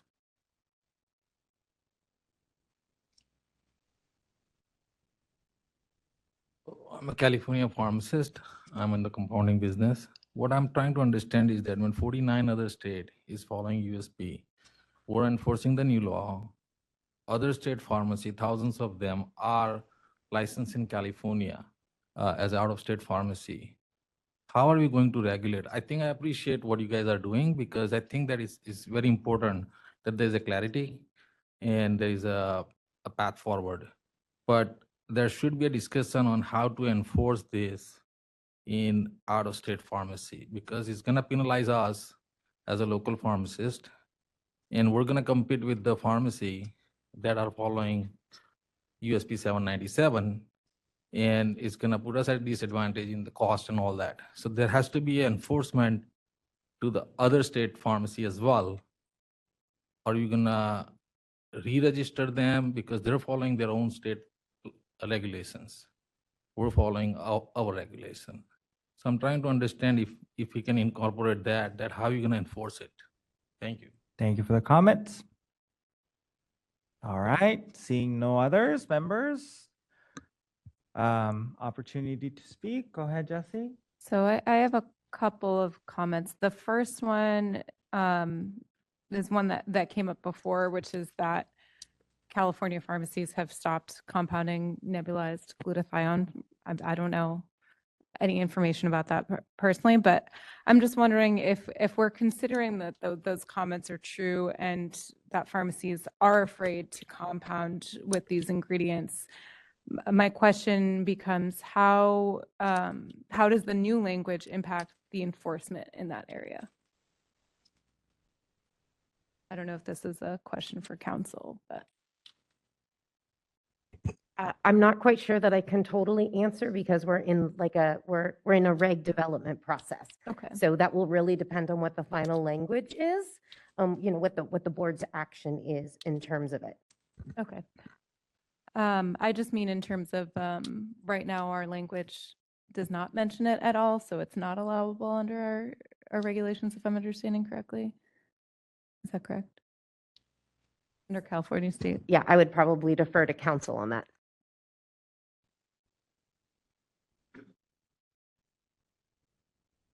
I mean, I think what I would say to that is that there is not a lot of clarity in the current regulations. As President O alluded to before, it is a gray area and it has been, decided in the context of case-specific adjudications. Okay. The last comment I have too is that I want to be clear that when I was requesting more data, that was from board staff, not necessarily from the public. And while I don't necessarily agree going back to committee for the reasons I stated before, I would be amenable to having a separate board meeting, perhaps a 2-day meeting in which we could be presented with all of this information, including background information as to why our standards are higher than USP, and kind of having a full rounded discussion surrounding that. Absolutely. Sachinder? Considering the opposition that we've seen today and also throughout the comments, I concur with the Board Member Crowley that also there's public suggestions that I'd be open to having a special meeting to flesh this out and get it right instead of sending it back to the committee. Sounds good. Thank you, So, Satinder. just to kind of respond to that, there's nothing to say that we can't do both. What I could say is this last unheard of process of where we went back and did not follow the regulatory process, did not allow public comment to be documented in the regulatory file and the board to respond to those comments. So we need to be following the regulatory process to formally respond to the public's comments. I believe that the regulatory process should continue, but that doesn't mean that we don't necessarily have additional educational or opportunities to discuss, because it sounds like a lot of the background material, and I really encourage you to go back to watch the webinars about what the USP is and what the FDA says, was discussed at previous meetings. Unfortunately, many of you were not on the board at that time. So I would be happy to repeat some of that background information, or the staff could assist you in reviewing that material. But what we went through in this last couple months of reviewing the minutes and trying to make adjustments that way was not the typical regulatory process. And as a result, we could not respond to everybody's comment. We responded to the comments that the board agreed with, but everyone did not get a response. Whereas for the 45-day comment period, every person who submitted a comment got a written response. And so that's what the regulatory process is for. So I think we could do both. Thank you, Maria. Jeff, do you have a comment? It's really a challenge, like I said, to try to get up to speed and learn all of this, by reading and trying to do your homework. Not being able to really share information and talk about this is a challenge. I think it's interesting that some find this position or these positions as self-serving. Well, I assure you that it's a dedication to protecting the public is why I'm here. And I would guess everybody else as well. There's nothing self-serving about the amount of work that it takes to be up here and moving this stuff forward. And we take it very seriously, at least I do. Just a couple quick things. I love the idea of a collaboration between either this board or other states' boards moving forward with items like this, as well as other sterile compounding SMEs. I know that Maria and Renee are already doing this, but sometimes more is better. Sometimes, not all the time. Definitely, you got to have at least a finger on the pulse of identifying what's that right number. But I just want to make sure that we're doing the right thing moving forward for the public. I would love it if California was leading the way at creating an environment to be able to provide these treatments for people in need due to cancer. The prevention of cancer, Lyme disease, all of these things, like if we led the way, that would be great. I would think that if other states were looking at California as leaders in protecting the public in that way, that'd be fantastic. And then moving forward, the importance of clarity for the general public and compounders for that matter. If there was a frequently asked questions document regarding, I guess that's what the policy is supposed to be, but if you could maybe line it out and make it easier for people to identify the rules and what they're going to be scrutinized for enforcement. I mean, I know that's what the book of rules is all about, right? The policies, but just clarification and collaboration to me is key moving forward. And that had nothing to do with the 15 to 40 or 30-day thing, so I'm sorry, but that's just it's more of the same for me. I'm just struggling with signing off on this one. Understood. Yep. Okay, members, any other comments? We're ready for vote. And then depending on the, regardless, after this vote, we are going to have to take a lunch break. So, Jesse? No. Jesse's no. Trevor? No. Renee? Yes. Thank you. Jeff? No. Thank you. KK? Nope. Thank you. Satinder? No. Thank you. Maria? Yes. Thank you. Nicole? No. Thank you. And I will vote no. The motion does fail. We will have to continue what our next steps are. So I apologize for the such odd timing, but we will have to take a lunch break.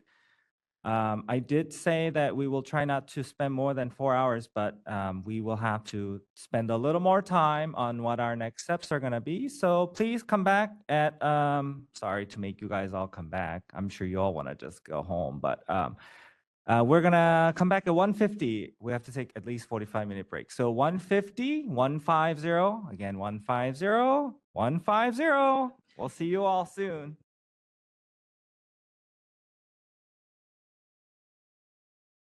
And we are gonna take a roll call. I see Nicole's in there. Jesse? Licensee member present. Thank you, Jesse. Trevor? Public member present. Thank you, Trevor. Renee? Licensee member present. Thank you, Renee. Jeff? Public member present. Thank you, Jeff. KK? Licensee member present. Thank you, KK. Satinder? Licensee member present. Thank you, Satinder. Maria? Licensee member present. Thank you, Maria. Nicole? Licensee member present. Thank you, Nicole. And I am here. All right, we are continuing our agenda item 6, just finishing off here. I truly appreciate just the excellent work that members Serpa and Barker and all our staff put into getting us to where we are today. And as I said earlier, I think we are on a good path here. But I also do heard very clearly that there is a room for additional education and maybe for our new members so that we can all try to be on the same page. So as everyone knows, no action must be taken today. I think that there will be additional benefits for us for extensive education and further discussion. So we're gonna continue this discussion for compounding in November full board meeting, and at which time I am requesting that our staff and council provide additional information on the background on current law changes and the proposed regulations would make to current law. So thank you everyone for your such dedicated interest in this topic. Just a quick question. Does that mean that we would have to wait to approve the 45-day comments and the hearing comments for the future also? You're not going to separate them? Okay, thank you. Yeah, okay. All righty, everyone. We're ready to move on. Thank you again for enduring through all these. I just, everybody, and I really mean the public, I just appreciate all your comments and feedbacks. We do take very seriously all the thoughts and all the board members. Thank you for your comments. That's you, Jesse? I just have a quick question. Do we have enough time to really go through it and have a full discussion during the November meeting? We have 2 full day meetings. Okay, thank you. It's anticipated to start on the 6th at 11 a.m. in sunny San Diego. So hopefully the hotel will be nice for all of you. And I'm excited. I finally get to have a meeting in San Diego. So nothing's personal, nothing selfish. It just, we haven't had a meeting in Southern California, and we had an opportunity to have a meeting in San Diego. So I have never heard anyone complain about coming to San Diego. So hopefully it will be a good meeting for all of us. So we're ready to move on to agenda item 2, public comment for items not on the agenda. We'll now accept public comment for items not on the agenda. You're not required to identify yourself and may do so. I would like to remind everyone that the board cannot take action on these items except to decide whether to place an item on a future agenda. Accordingly, if your comment pertains to an item on today's other agenda item, please save your comments for the public comment period specific to that agendized item. Members, following review of the public comments for this agenda item, I will ask members to comment on what, if any, items should be placed on a future agenda. As a reminder, this agenda item is not intended to be a discussion. rather an opportunity for members of the board and members of the public to request consideration of an item for future placement on an agenda, at which time discussion may occur. We'll begin with public comments from individuals in WebEx. Thank you. This is the moderator. And we've opened up both the hand raise and question mark features. If anyone would like to make a comment that is not otherwise represented on the agenda, you may click on the hand icon to raise your hand, or you may click on the Q&A question mark, type the word comment into the text box and click send. You do not need to do both. Each person will have one opportunity to speak on this agenda item, and each person will be given 2 minutes with a 10-second warning. We'll start with our first request for comment, which is from Keith Yoshizuka. And Keith, I'm sending you a request to unmute your microphone. You're unmuted. Thank you. Keith Yoshizuka, California Society of Health System Pharmacists. In the board's report regarding the standard of care, one of the recommendations the board made was emphasizing that expanding patient access to pharmacists as healthcare providers will not be fully achievable without changes to the current insurance reimbursement models. The board suggests that engagement with the California Department of Healthcare Services, Department of Insurance, and Department of Managed Care may be appropriate to determine what actions may be necessary to remove barriers to reimbursement for healthcare services provided by pharmacists. Now, even though AB 317 did a lot for reimbursement of pharmacists' clinical services, it is restricted to those pharmacists practicing within a brick and mortar pharmacy. If a pharmacist is practicing in a medical clinic where there is no pharmacy, the AB 317 provides no means for reimbursement. So as part of the board's commitment, I would like to have this established as a future agenda item, looking at various ways so that we can accomplish reimbursement for pharmacists that take care of patients full time and not dispensing any prescriptions. Thank you very much. Thank you for the comments, Dr. Yoshizuka. And our next request for comment is from calling user 6060, and that is area code 209. I'm going to send you a request to unmute your microphone by pressing *6. You're Good unmuted. afternoon. This is Marie Kottman, requesting something to be considered for a future agenda item. One of the things that as a compounder that we are dealing with is we are required by the new USP to have manufacturers for all of the COAs, but not all of our suppliers are willing to provide that information. And I believe to be true, though I don't know for sure, that they may be registered as wholesalers in the state of California. And I was wondering if the board would consider an agenda item that might consider requiring wholesalers of APIs to provide, that it's a requirement that they provide the manufacturers of the APIs on their COAs. Thank you. Thank you for the comments, Dr. Kottman. And I do not, one moment while I verify, I do not see any further requests. Oh, here we do have one.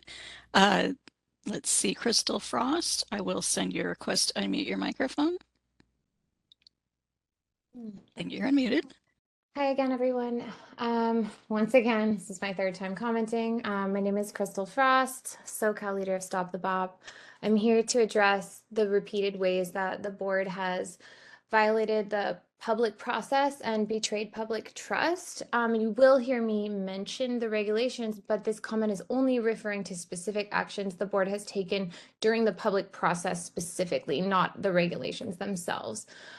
So the thing that's bothering me the most is that reasonable accommodation requests are being denied to members of Stop the Bop and to patients who are very, very sick who need the medicines in question, and they wanted to have the opportunity to comment early, and their request was denied because they weren't able to secure the proper documentation in time, even when the disabled individuals have told them specifically why they need this reasonable accommodation. So I would like to respectfully request that you guys make a change in the future, that you do not deny reasonable accommodations, especially when it's such a reasonable request to comment early in the meeting. And the fact that you guys changed the meeting at the last minute to move agenda item 6 to the beginning, you also silenced dozens of people who were planning to log in later, because you had this as agenda item number 6, so people were able to anticipate what time comments were going to begin, and you changed that. So I feel like many actions keep being taken to attempt to silence people who really want to speak and tell you how they feel. And it feels intentional. I really hope it's not, but I'm respectfully asking that you guys make an effort to do better in the future, that these kinds of requests are honored. 10 seconds. That public participation is respected in a way that you do not wait at the last minute to change agenda items like this. Thank you, guys. Thank you so much. Thank you for the comments. Just want to make it very clear that we did change the agenda item just so that we can respond to the request for the agenda item to be heard earlier for compounding. So I just hope that, everyone knows that that is why we changed the agenda item, so that we can respond to the request that was submitted to us to have this at the beginning of the meeting. Thank you. Next, please. Our next request for comment is from Paul Hennessy. Paul, I'm going to send you a request to unmute. You're unmuted. First of all, I'd like to echo the last commentator, and I think there should be more reasonable accommodations for commenters, especially who are giving up their workday to talk and wait to talk. Additionally, Californians should not lose access to sterile and compound forms of 47 alternative medicines, including melatonin, glutathione, B12 injections, and others. This is ridiculous that you would limit these life-saving treatments.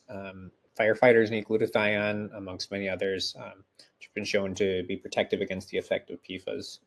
The board's public process has not been fair, and it has been overreaching, to say the least. Thank you. Thank you for the comments. And we do not have any further requests for comment on WebEx. Shall I close the public comment features? Yes, please. Thank you. And welcome. We're ready for public comment in person. Oh,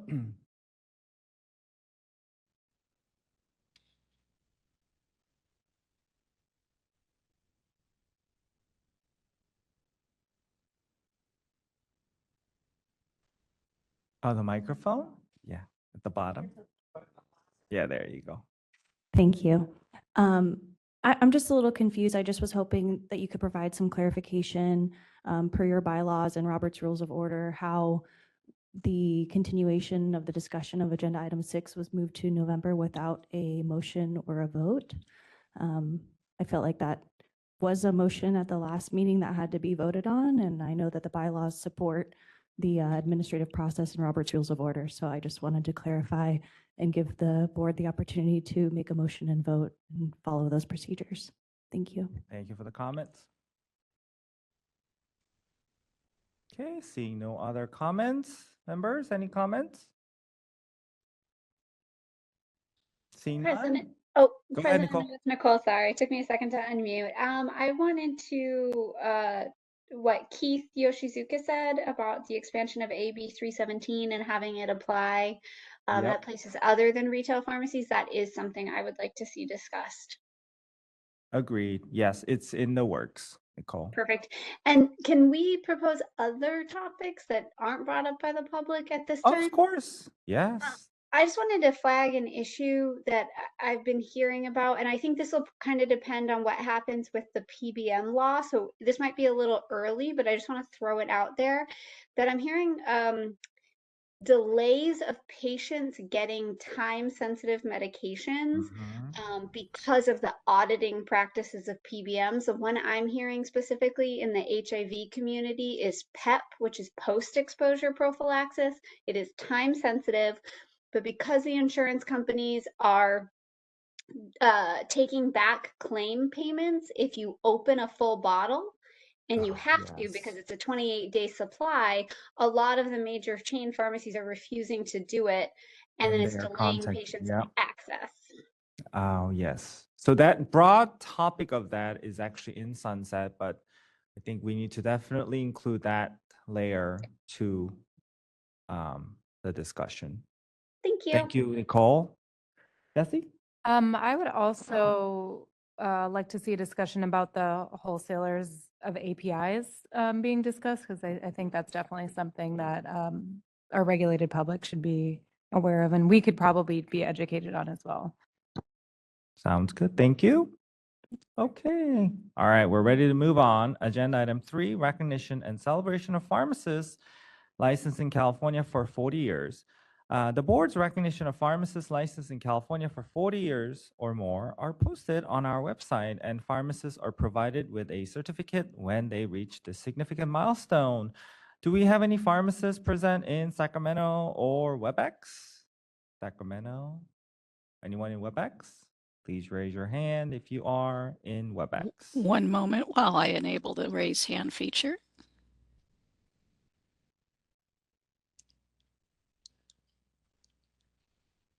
And pursuant to Chair O, if anyone is present who has served 40 years as a pharmacist, you may well raise your hand at this time.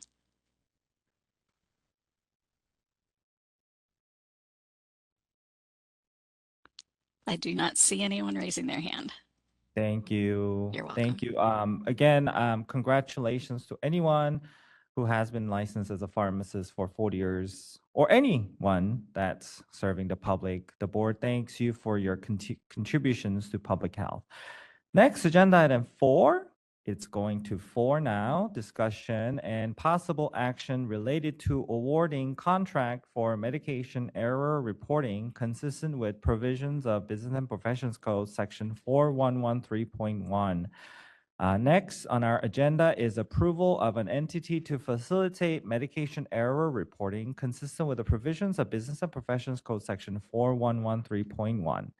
As included in the meeting materials as required by Business and Professions Code section 4113.1, the board must approve an entity to receive reports of medication errors from community pharmacies, consistent with the state contracting process. Following discussion of several public meetings, a request for proposal, or RFP, was finalized and posted in July of 2024. Following the due date for proposal submission as established in the RFP, responses received were evaluated based on the evaluation criteria set forth in the RFP. As part of that process, the responses were reviewed earlier this week by an evaluation committee. I would like to thank Maria for serving as the board's delegate on the scoring panel. As a quick reminder to everyone, the board previously delegated authority to Maria to represent the board on the RFP process and scoring panel.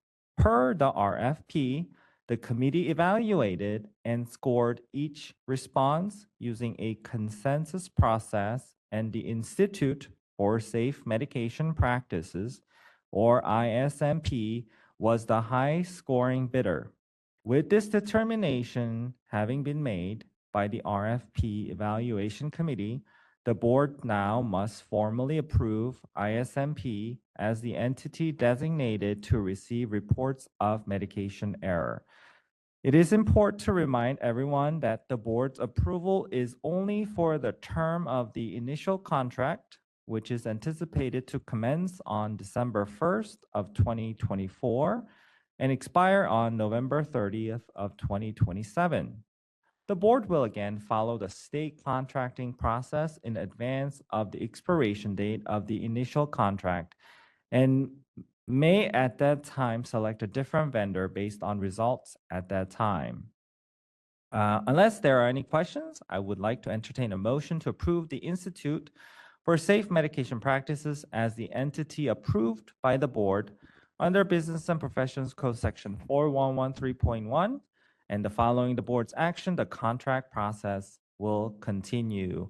Members probably have some questions, and it's a little bit of a tricky thing for me to answer, so I'm gonna make sure that Corinne and Anne is able to answer some questions, so. Yeah, I was just kind of curious if you could just talk more about the process, how the scores were kind of evaluated, and if, I don't know if there's a way to talk about other applicants or anything, but. So, you know, as President O explained, we were adhering to the state contracting process. So a public document, a request for proposal was, you know, developed based on feedback that, you know, was gathered at board meetings and other public meetings. That was posted. The evaluation criteria were part of the RFP. Again, those were things that had been discussed by the board. So multiple proposals were received. As President O explained, the evaluation committee met and had a robust and in-depth discussion, and based on their consensus scoring process, it was ISMP that accumulated the highest final score. Does that help, Jesse? Yeah, okay. Yes, thank you. Any other member questions? Anyone wants to make a motion? It would be appropriate for you, Maria, to make a motion, I would suggest.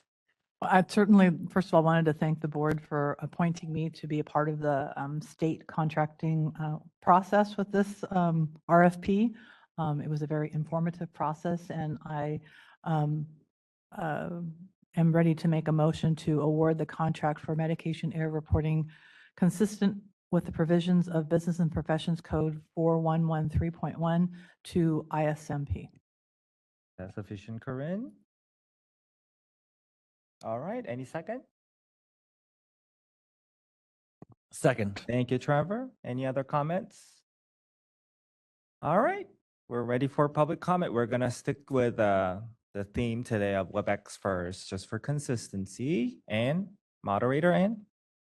Thank you. We've now opened up the hand raise feature as well as the Q&A to facilitate public comment. If anyone would like to make a comment, you may raise your hand by clicking on the hand icon, or you may look for the question mark Q&A icon, click that, type the word comment in the text box and click send. You do not need to do both. Again, we ask that each person speak for 2 minutes only. You'll get a 10-second warning and speak only once on this topic. We do have a request for a comment from Keith Yoshizuka. Keith, I'm going to send you a request to unmute. Thank you very much. I wanted to applaud the board for their selection of ISMP. I know that vote still needs to occur, but CSHP has had a long-standing relationship with ISMP, and we found them to be an outstanding organization committed to the reduction of medication errors. So congratulations, and we applaud your selection. Thank you. Thank you for the comments, Dr. Yoshizuka. And I do not see any further requests. Let me make sure. No further requests for comment. Shall I close the public comment features? Yes, please. Thank you, moderator Ann, and we're ready for public comment in Sacramento. Seeing none, we're ready for vote. And before we go for vote, I'm sure there will be many questions come up with this as well. So I'm anticipating there will be some information that will be posted and well communicated to our regulated public about this as we move forward in this process. This is a huge change, huge change. Jesse, how do you vote? Yes. Thank you, Trevor. Yes. Thank you, Renee. Yes. Thank you, Jeff. Yes. Thank you, KK. Yes. Thank you, Satinder. Yes. Thank you, Maria. Yes. Thank you, Nicole. Yes. Thank you, and I vote yes. The motion passes. Next is this agenda item 5, discussion and possible action related to proposed amendment to California Code of Regulations, Title 16, Section 1749, Pharmacy Technician Fee Schedule. The next item for our consideration is the board's proposed changes to California Code of Regulations, Title 16, Section 1749C, related to pharmacy technician fees. The meeting materials include background on the issue, so I will refrain from reading the information, but just note that the 45 comment period ended on September 9th, 2024. And as there were no comments received, we are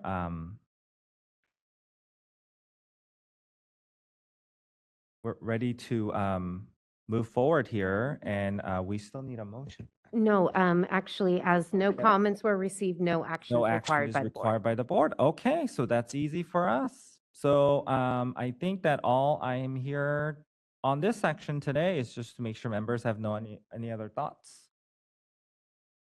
I'm happy to hear we are reducing technician renewal fees, and hopefully this will be effective very soon. Okay, we're ready for public comment in WebEx.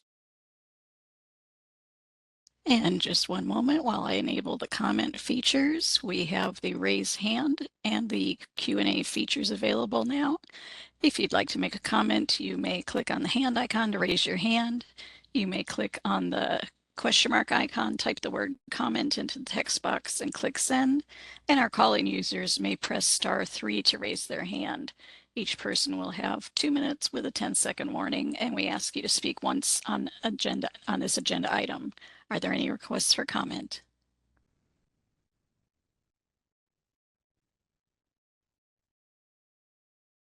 And I do not see any requests for comment. Shall I close the public comment feature? Yes, please. Thank you. And ready for public comment in Sacramento. Seeing none, we are not needing for any votes. So the regulation should be good to go, hopefully. So we're moving on to the next agenda, which is closed session. I would like to thank members of the public for your participation today. As indicated on the agenda, the board will now meet in closed session to discuss the items set forth on the agenda. Adjournment will immediately follow closed session, and there will be no other items of business discussed.